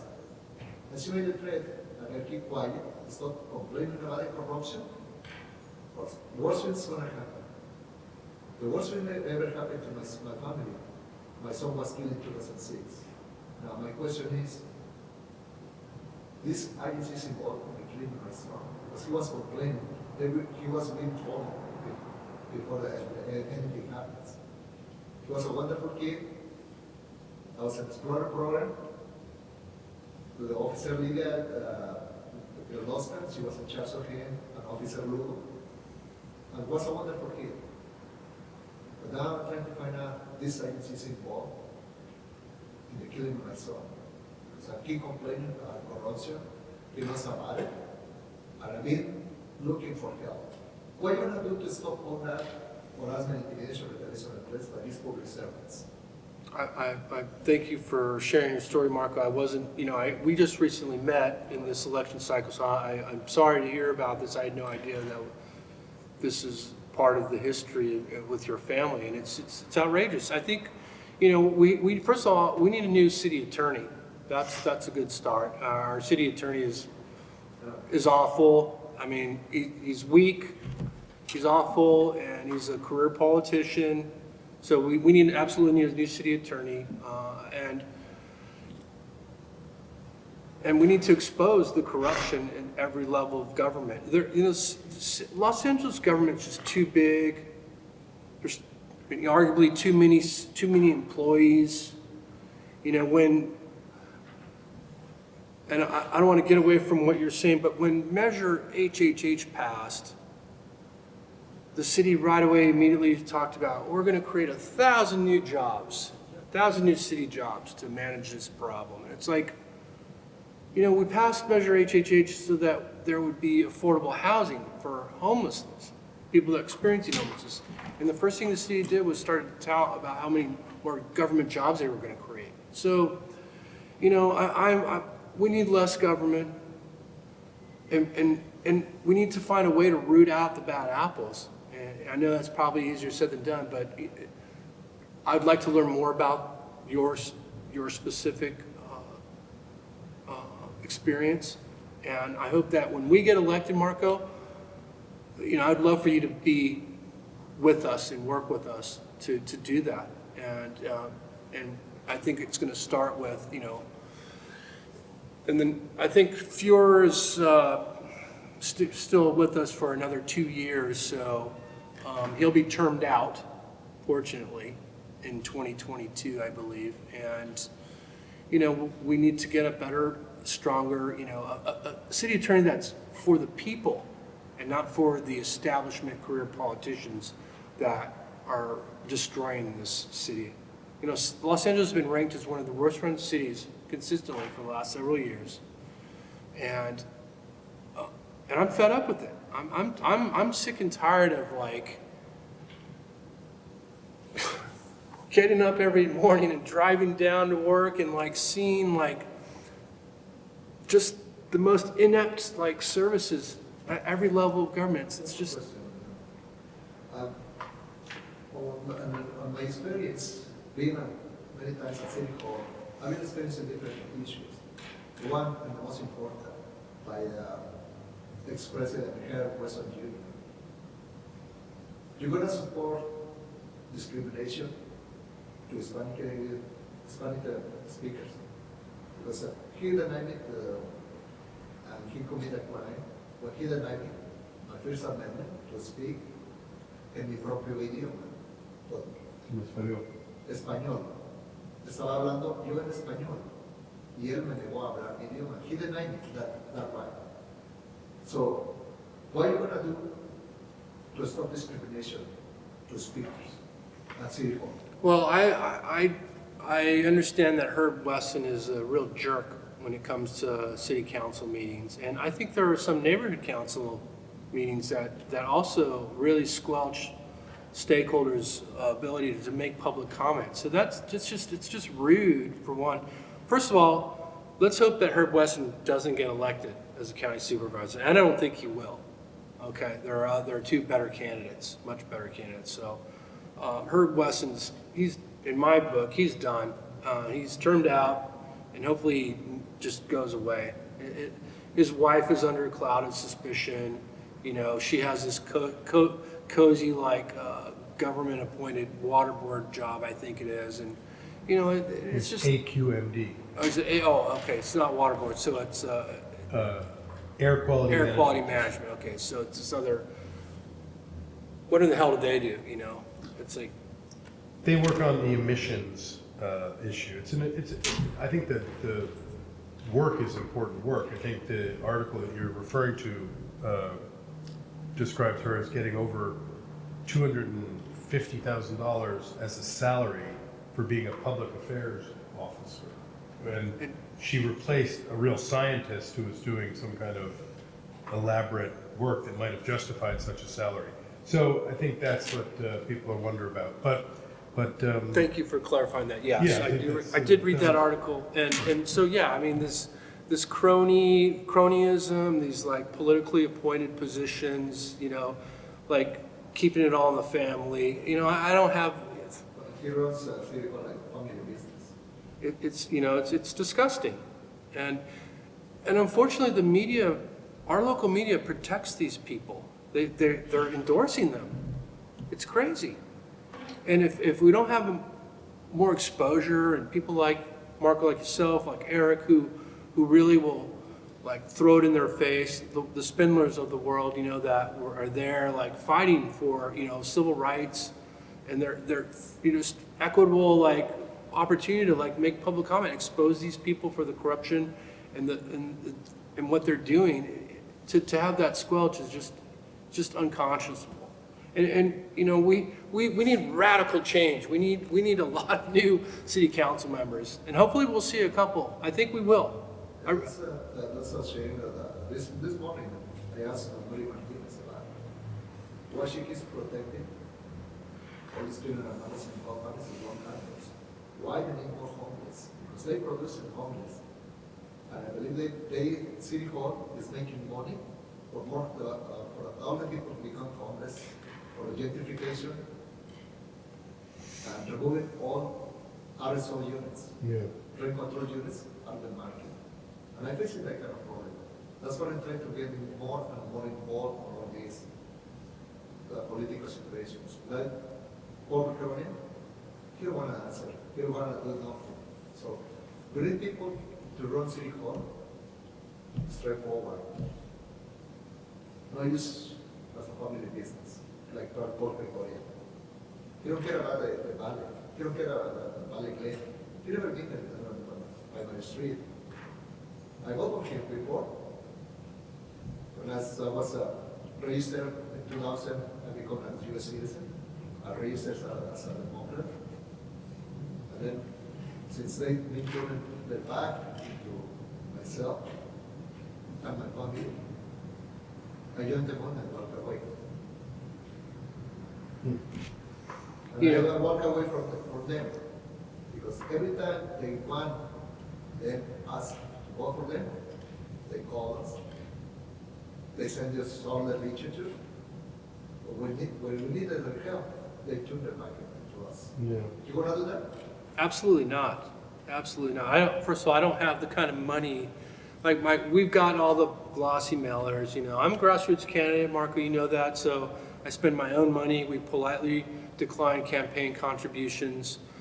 There's way too. I don't believe in the city's matching fund program. I think it's outrageous that taxpayer money is being spent for these career politicians to run their re-election campaigns. If you want to talk about matching funds for a moment, because the Ethics Commission sent out a little notification the other day saying that another independent expenditure, that means there's no limit to how much you can give as long as you don't coordinate with the candidate. So several groups have given money to Mr. Krikorian, one of which is the Police Protective League. And they gave him $24,000 billboard or ad or whatever it was, or mailer, or 2 mailers for that money, whatever that lasted yesterday. And so it drew our attention to how did the matching fund program work this time? And the results are predictable. The max that you can get now, after they change the rule, is $151,000 in the primary. So if you can get 100 people to write you a check for $100, I think it's they give it to you 100 unique donors from your district, small funds. It's 100 unique, from your district, within the district. and if you Correct. can get them to give you 100, then you've met the requirement, and then you get $151,000. It's like 6 to 1. Public, 6 to 1 match. So that's an enormous amount of public money. So it raises questions if you're not raising any money, which you said you're not, and Mr. Ayindi Jones, who's another CD2 candidate who will be there tomorrow night, is not raising any money. At least he hasn't yet, and there's only 6 days left. Why is Paul Krikorian taking the public matching money? Because he's already raised over $200,000, and he is. And then if you look down the whole ballot, David Rue and 2 of his challengers, that's in CD4, got the max. So that's another $450,000 of public money. You go to 6, Nori Martinez and her challengers, the challengers won't make it, but she is going to wait until the last day. This is a speculation, but election day. And she's going to slip her request for the matching money in at the last day so that we can't criticize about it now. I can only suspect that she's going to do it. I don't know for sure. Because the rule is they don't have to until the... Well, she had been under investigation for something, but that had to do with getting on the ballot and signatures and people paying $5 contributions. It did not sound good, frankly, but it's now gone. There was no charge pressed, so that happened. But the point I think I'm trying to make is that public matching money was supposed to be for grassroots candidates to have a voice in an otherwise crowded election where you've got I mean, all of us who live in the district are getting pounded by LAUSD mailers, and Krikorian is sending out mailers, and, you know, you get Mike Bloomberg with characters, and that's a very effective way to get in front of people. But it's expensive. And, you know, it raises questions of how do we get the matching fund program so wrong if no grassroots candidates really among the ones that I mentioned, and I'm not going to mention all the rest of them by name, are making it. So I think it's really tragic, and I think it points at public financing. You know, we should just have elections paid for, no? It's the messaging that we're getting, you know, so it's like, it's you know, affordable housing, we need to build more affordable housing, you know, with Measure HHH funds. We need more affordable housing, more affordable housing. All we're hearing and all we're seeing being built is luxury condos. So with this public, the taxpayer money, the matching funds, it's like, yeah, the money's intended for the grassroots candidate, but it's very difficult. I don't know if anyone, you know, we've never really actively gone out and ever really asked people to give us money. To me, it feels weird, first of all. I just have a problem asking people to give me their hard-earned money so I can go spend it to like promote my own campaign or myself as a candidate.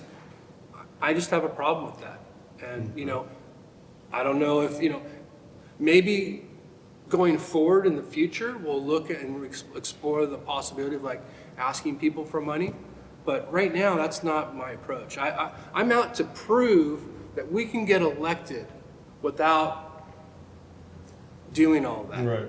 I got, in 2018, I was a candidate for state senate in Northeast San Fernando Valley. I spent my own money. I spent less than $6,000. And I got 54,000 votes in a district that's about 3 times the size of the council district. Now, statistically, we got blown out of the water by the incumbent state senator. I don't personally think the vote tally was accurate, but I still got 54,000 votes. I spent less than $6,000. You break it down, it cost me like 18 cents a vote or something like that. And when Krikorian got elected in 2016, he was running against Eric. I think Paul got a little over 8,000 votes. So we think that we're going to primary Krikorian out on March 3rd. If I can just recreate the magic that we did in 2018 in a district that's a third of the size of the Senate district, we think we can get about 17 or 18,000 votes. Right. And that's what's keeping me going. That's what fuels my fire. You know, I'm a practical guy. You know, I'm not trying to be somebody that I'm not. I don't make promises that I don't intend to keep. In fact, I don't even make promises because all I hear are these other candidates are making all these promises that they never keep them. And it sounds great and it gets people's attention maybe, but they're you know, I think they're fooled into believing that, you know, they're going to be the savior. And I'm just tired of like these false promises. It's just ridiculous. So, you know, it's frustrating. You know, what we need to see happen here in Los Angeles is we need more people to vote, first of all.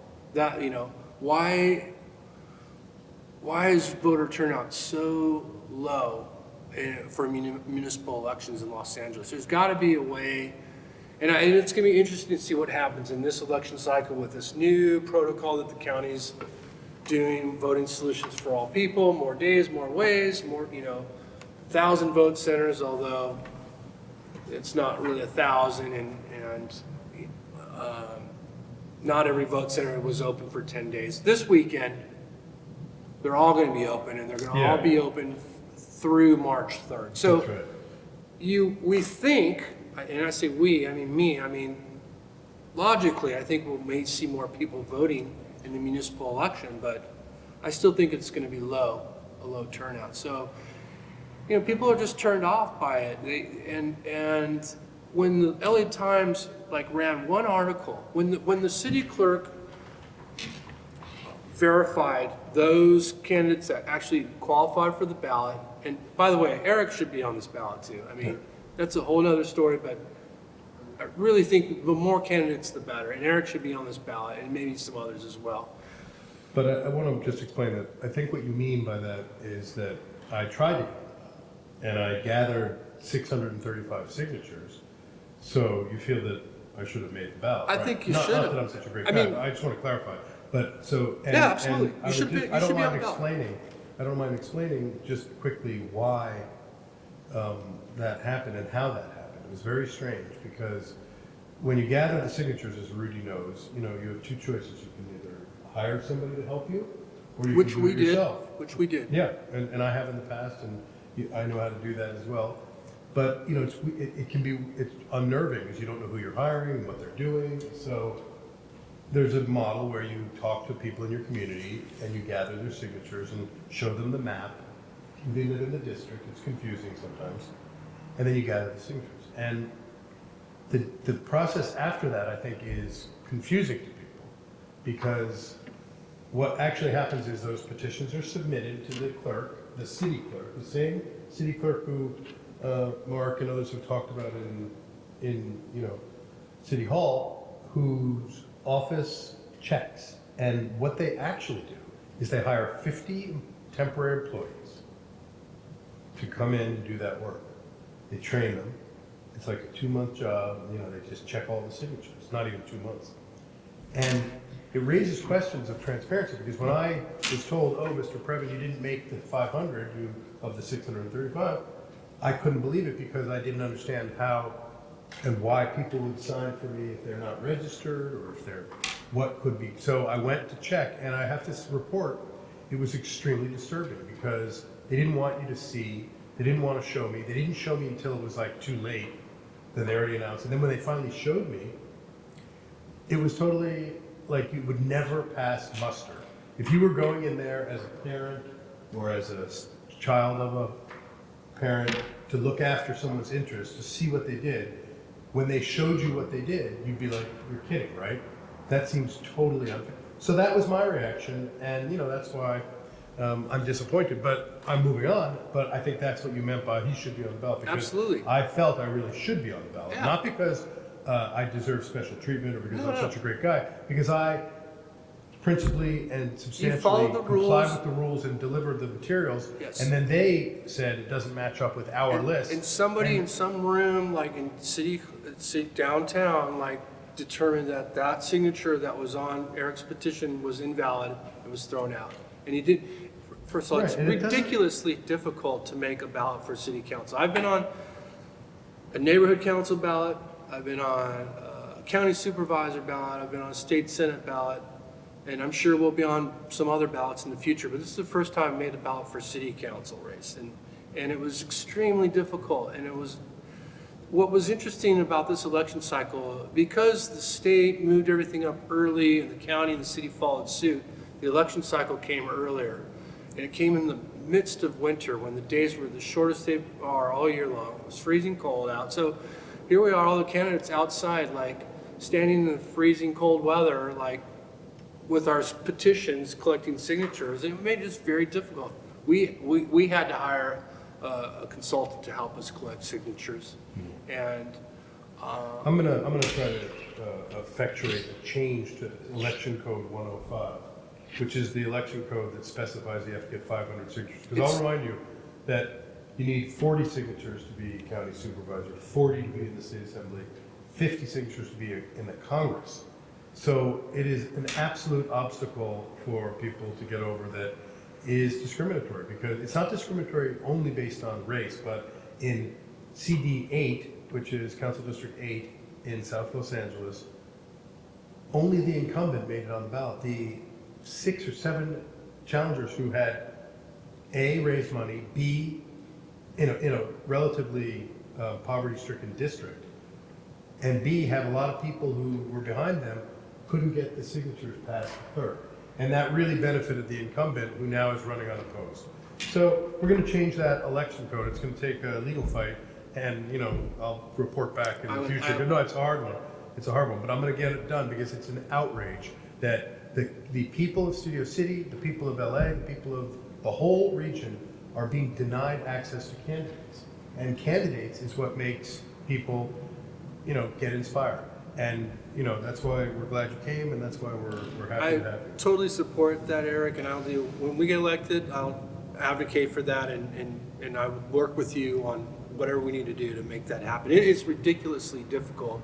It's stupid to have to collect 500 signatures when you can, as Eric pointed out, like you only need to get 50 to become a candidate for U.S. Congress, and 40 for county supervisor, 40 for a state assembly member. If the city makes 500, it's absurd. Did you by any chance, any of you see that last night was the one of the South Carolina Democratic Party debate, and there were 6 or 7 candidates, I can't remember exactly, but they were fighting to be heard.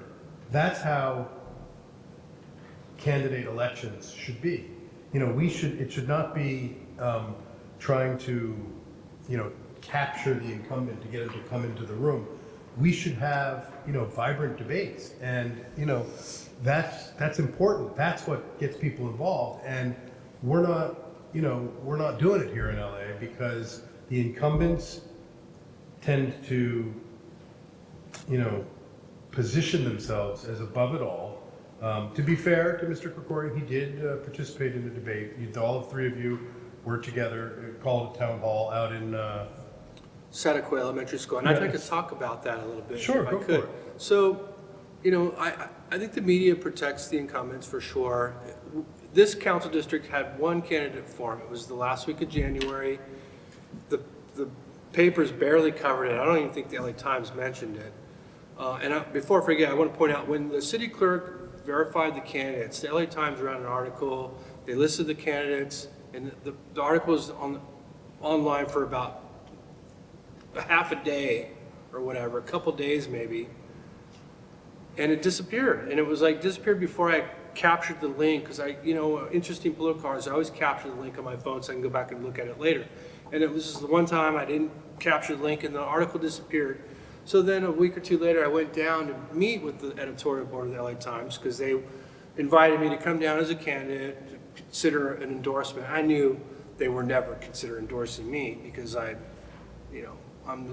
not the incumbent. But I went down there anyways, and I talked to Eric a little bit about this. But so the media has no interest in educating the readers about who their choices are, who the other candidates are. So this district had one candidate forum, and it was only because the president of the North Hollywood Northwest Neighborhood Council, Carol Rose, somebody I really admire, made it happen. She advocated for it months ago when I went to speak to her neighborhood council monthly board meeting to make public comment, and which I enjoy doing. As a grassroots candidate, that's what we do. We go to area neighborhood council meetings, make public comment, introduce ourselves, listen to what other stakeholders' concerns are so we can better understand the district that we intend to represent. And Carol promised me she was going to make sure that they had a candidate forum. And she made it happen. There were a couple other neighborhood councils that supported her. That was North Hollywood Northeast, Valley Village, and NoHo Midtown. Studio City Neighborhood Council, as far as I know, Eric, didn't support the candidate forum financially. And we're not asked. And a couple of other neighborhood councils, Sun Valley had no interest in it, and Valley Glen had no interest in supporting it. And I went and talked to all those neighborhood councils, and I asked them, are you going to have a candidate forum? And they were like, no. And so we're seeing in some of the other council districts, there's been more than one candidate forum. In CD4, for example, there's been at least 2, because I've been to 2 of them.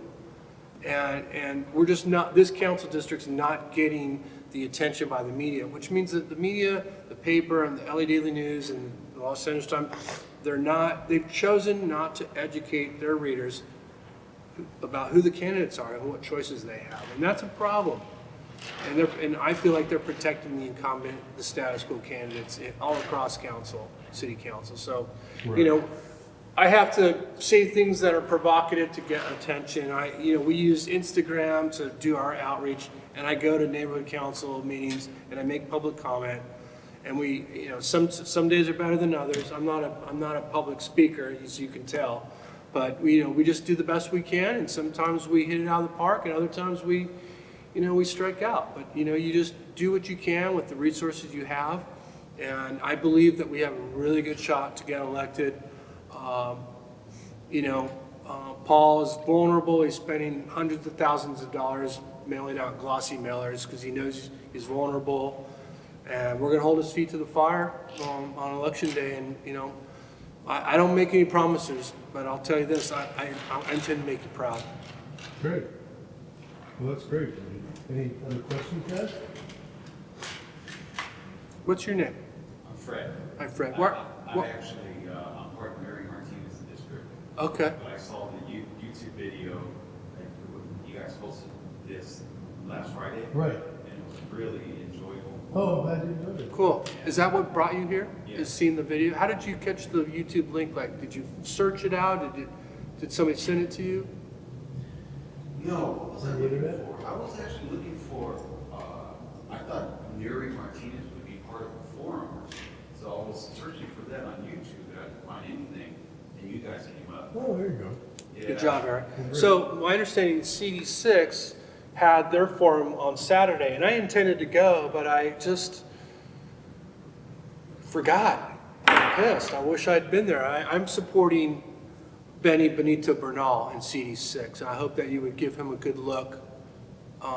There are 3 candidates on the ballot there, and I align myself with Benny. He's a good guy. He's the driver in San Fernando Valley. He's a good guy, family man, and he's just, you know, Nuri is just Never showed up to the meeting, but she got an excuse. Her friend just passed away week before. Right. on Saturday, She was going to attend the funeral. and so she didn't show Later up. on, she attended Kobe Bryant's funeral, a ceremony. And, Really? I didn't know that. No. Are you serious? She didn't show up to the forum? She went just to say, excuse me, I was just going to go to attend my best friend's funeral. That's That was only Benito Bernal. and it's like Mr. Let me, Howard.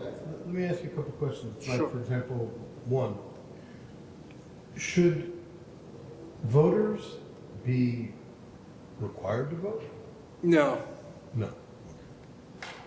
I don't think they should be Should- required or paid or any of Should the that. 20-something million dollars in matching money just be divided up among everybody who makes it on the ballot? I mean, you know, not exactly like that, but I mean, are all these rules where it seems skewed to favor the people who've been in office, you know, the incumbents? Should there be, is there some way to reform? I mean, Mike Bonin says, let's just have public financing of elections. He says that right after raising $400-something thousand, but maybe that's the future. What do you think? I mean, I don't know, Eric. I don't think that, I mean, I don't think that we should be using taxpayer money to finance municipal elections and candidates that, you know, it should be upon them to make their own way, so to speak. Now, But then if they there have was, to go out and raise money. right, if there was some sort of way, maybe some equitable way so that if you did become, first of all, we gotta lower the threshold to become a candidate so that we get more candidates on the ballot. But let's say you jump through all the hoops and you get on the ballot, then maybe some modest sum of money might be considered, you know, maybe there's some sort of provision that the community would agree on that like seems reasonable, but not like a lot of money, like a few $1,000s, for example, so that you could, you know, not just sort of do a mailer, but maybe like pay for some lawn signs or like, you know, some buttons and stickers, some, you know, conventional campaign ephemera, so that you have some materials to take with you when you go make your public comment and you engage your constituents. And that's what I do basically. I'm old school. I got these 1-inch rock and roll pins. I got a kid in North Hollywood who makes them in his garage, and I hand them out to people that on the street, and I, you know, at the vegan street fair and the farmers markets, and it's like, you know, it's like a little 1-inch rock and roll pin. It's got my hashtag on it. Some people love it. Some people are like, what is that? Or it's too small. I can't see it. I can't read it. You know, but this is what I do. It's like, and I have stickers. I don't have stickers this time. I did some like signs in the last election. Right now I'm just doing buttons And, you know, we just go places and we meet people and we come to events like this because any exposure is good for us. You know, I can't compete with the glossy mailer, you know, and I think it's absurd to begin with. It's gross. And like, as Eric pointed out, a couple of the mailers that we've received have come from independent expenditures. Only the silver for itself is high. Yeah, maybe 5 or 6, exactly. And that's for my whole family, that's divided by 6. Wow. If Paul didn't think he was vulnerable, he wouldn't have mailed those out. Wow. Just so my apartment. I have a question, Rudy, about, you know, I read in an agenda recently that somebody wants to look at what to do about sanitation buckets, you know, the big cans. And what is people leave them on the street, I think is the issue. You know, they'll leave them on the curb. Now, is there an appropriate thing to do? You're talking the ones like The black, the blue, and the green? Okay, And so you put them out on, mine's Wednesday morning, I don't know when yours is. Wednesday. Yeah, okay, your Wednesdays. Is everybody Wednesday? I Or think it's distance in our different area? parts of Okay, town but at different I happen to days. be Wednesday mornings, right? Yeah, I So- think for our area it's Wednesday. So what's the issue there? I don't have an Oh, issue with okay. it. I mean, I mean, is it- I could see some people might complain if parking might be tight or it's tough in your neighborhood and one of your neighbors leaves their cans out or whatever, and so you want 2 or 3 less parking spaces. I could see, you know, I mean, you could see somebody getting upset about that. But if I needed to park there, I would just move them I'd put them up on the sidewalk and I'd line them up nice and neat. You know, if I needed to park there because I was doing business in that community, I would respectfully move them into, you know, a place so I could get my car in there. And then when I left, I'd probably move them back, you know, to where they were. But I don't have a Okay, personal. well, we'll get to the bottom of that. But what do you think about preferential parking? You know, this is where you've got a city program where they go around the neighborhood. If you get a certain number of signatures to agree to pay $35 for a placard, you can stick it in your car, put it on the street, and then you can park in an otherwise permit area only. So you have the permit. And so neighbors are like, that's a great deal. That's like less than 1 parking ticket and I can have a space. But the problem is that everybody else can't park there outside of the restrictions. It's usually 2 hours. So what it does is it keeps people moving, is the good thing, but people are not always moving and they need to park. So it's a question of, is this a good policy? And that's a question, you know, should people be able to make it so that only people who live on the street can direct the parking on that street? Or are these public roadways? And in fact, if we shut down, you know, Whitsett and, you know, the Coldwater, then everyone's gonna park between Whitsett and Laurel, you know, that they're gonna go where they can go until there's no place left to go. I mean, you know, for a little while, I was actually on the Student City Neighborhood Council Transportation Committee, and there was a neighborhood group that brought this up, and they wanted to do that. I'm not sure where it is. And I know it's a long, arduous process. You have to get your neighbors to sign up. There's statistically got to be a certain number that will agree to do it. I think it may be in some high impact areas where you might be living adjacent to a business district where people are parking in your neighborhood, and you, as the homeowner or a renter or tenant, you can never find a place to park because you're getting home from work and you got to park 4 blocks away. There, you know, I think there's a place for it, but just to have it like the program, I think it's really got to be like really vetted out, you know. So but I want to expand on that. Is I don't think we should have meters at all.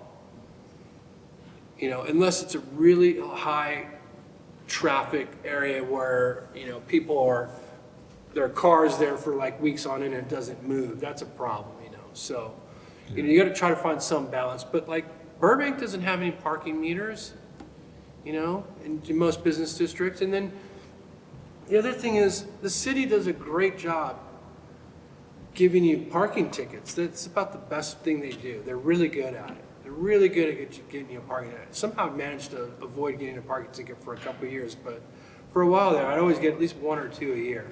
And I'd be like, I'd put money in the meter, and I'd still get it, because like I forgot, or the time ran out, or whatever. I didn't see that I had to turn my wheels to the curb or whatever.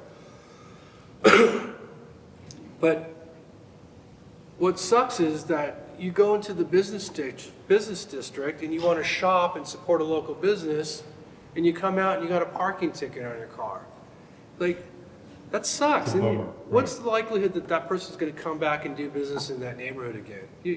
The meter maids are running shoppers out of the business district, and I think that's a problem. They'd be better off like being empowered to like give people tickets for littering.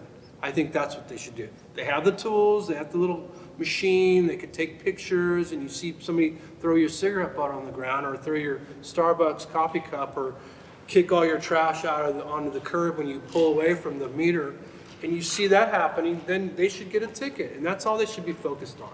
But don't give people tickets because they didn't put a quarter in the machine, because they went in to buy or shop and support a local business in their community, and then they come out and there's a parking ticket on the car. It's bullshit. It's ridiculous. And you're driving shoppers away from the business district. They've lined Griffith Park in meters. It's just like, that's the only thing the city does a very good job at, is they give people parking tickets. It's just ridiculous. Well, any other questions, guys, or we can, got something? Yeah. I have a question. Sure. Do you vote by mail? Do you wait for election day? With this new election protocol, are you going to go to a voting center? I plan on going to the voting center. Will you go on election day or sometime between now and March 3rd? I think election day. What about you, Marco? Election day. Election day? Eric, do you vote by mail, or are you going to explore No, this I voting usually center? go. And I plan to go, probably before election day, but. So I signed up for vote by mail, and I've been Oh. a vote by mailer for a few years, and Yeah. for the last couple of years, I haven't been receiving my ballot. And I complain, and I call, and I send an email, and I've been a candidate a couple of times, this election cycle in 2018, and I didn't get my vote by mail ballot again this time around. So on Instagram, I sent a message to the register recorder, and they actually, somebody emailed me, and I'm like, look, I haven't got my vote by mail ballot since 2016. What's going on? Why? I was on the ballot as a candidate. How come I'm not getting my ballot in the mail? And they're like, well, we want to figure out what's going on. I said, look, call me on Monday. Let's figure it out. And so somebody actually called me, and I talked to them. They claim they're going to mail me another one. And they think it's because there was a space between the P and the O in P.O. Box. So I don't know. It's just That's what someone told you? that's what they told me, yeah. So it's the last couple of elections I've voted provisionally. Just come to Bridges on Saturday or Tuesday, I guarantee you can vote, I'll be there. Thank Bridges you, Academy. Richard. Yeah, Thank you. I actually intended to go vote last weekend. I just ran out of time, and you guys closed. Welcome, this Saturday, Sunday, Monday, Tuesday, Bridges to read, I can read Bridges. Well, I told the register recorder staffer that called me, I said, I'll wait till I get the vote by mail ballot, because I want to vote by mail, but I'm just going to drop it off at a voting center. I'm not going to actually mail it in. That's my plan right now. That's allowed. So, yeah. Look, the good news is that there are more ways to vote now than there have ever been before. The bad news is they don't seem to be able to keep track of who's registered and what's going on, Also, you can use your own computer, and you print out a little, what do you call this, the EPR, and you can come in and put it in the machine, and you're Yeah, so quick, believe it. I know what you're talking about, Richard. It's too complicated for people. I mean, it sounds great. If you're real tech savvy and you're hip, and that might be great. You print out the quick QR code and if you're an Alex Zbicki guy, that's perfect for him. But most people I talk to, they're like, I'm not the best computer guy. I'm kind of a laggard when it comes to technology. So, I'm old, conventional, paper ballot. I just want to be there, and I like to go there and experience, get a sense of the whole experience. I signed up for vote by mail because I thought it'd be easier, but I didn't realize I wasn't going to get my ballot in the mail, so I just ended up voting provisionally. But, you know, what I'm reading now is this past weekend when the vote center was actually open, there were some problems, and I suppose, you know, they're working out some bugs where they couldn't open the voting centers because they didn't have the codes for the machines in some places, and then there was problems with the marking device Some hiccups. They and, call it. and things like that. And then, you know, in 2018, there was people that were not on the voting roll. And so it's like, you know, California in general, I think it's about as easy to vote as you can possibly make it. But when you give somebody too many choices and too many options, excuse me, it's hard to like keep it all organized, I suppose. And so there, you know, there's issues, and I'm sure there's going to be. I actually asked them some questions like, are you tracking the number of people that are voting? Which voting centers are the most prolific, and which ones are, you know, are you going to release those metrics to the public so people have an idea of like, is this a successful program? And the girl I was talking to was like, yeah, those are great questions. I don't know. But I would like to know as a voter, as a taxpayer, like after this election cycle, which voting center across LA County was the most trafficked? And which one was the least trafficked? And how many people is somebody keeping track of like how many people have voted that first weekend? Well, they told me they don't really track that, but then there's an article in the paper today that said 21,000 people have voted already. So somebody's keeping track. No. Yes, sir. I have a question for you. When you're running for county supervisor and also Congress, Haven't run for Congress before, but was it, what's it? Brian ran for Congress. Oh. Maria did. Oh, okay. well, what was your question? I'm I curious. was wondering which was, if they're dramatically different running for the county office and the other. Well, I can only compare my experience as a candidate for county supervisor, and to be completely honest with you, I didn't campaign. I didn't go to any of the candidate forums.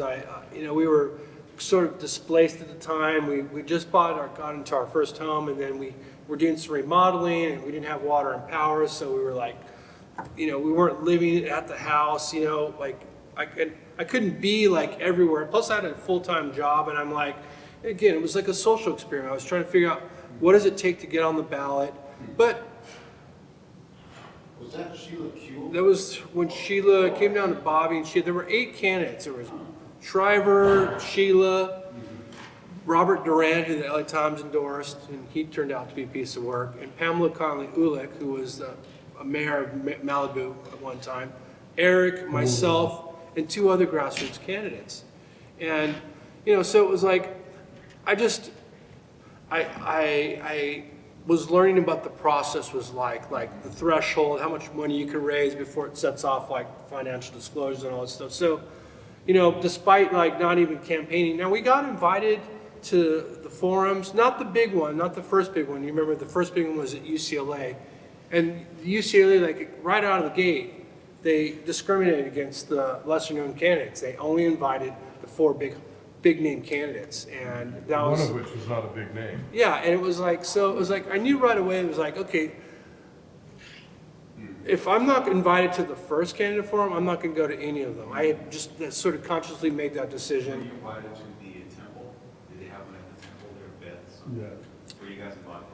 Yeah. Oh, wow. Wait. I don't no, remember. no, I don't it's- remember. Oh. There were a couple others that I was invited to, but I was like, you know, I was still miffed that I didn't get the invite to the first one. So I just like, I'm not going to go to any of them now, you know, and that was just my mindset. Now I did fill out quite a few questionnaires, and you know, I did the League of Women Voters like free online tool, and you know, and some of that stuff was successful, and some of it's still floating around on the internet, you know. But in 2018, I didn't bother doing that. The candidate questionnaires, I kind of have some feelings about. It's like, you know,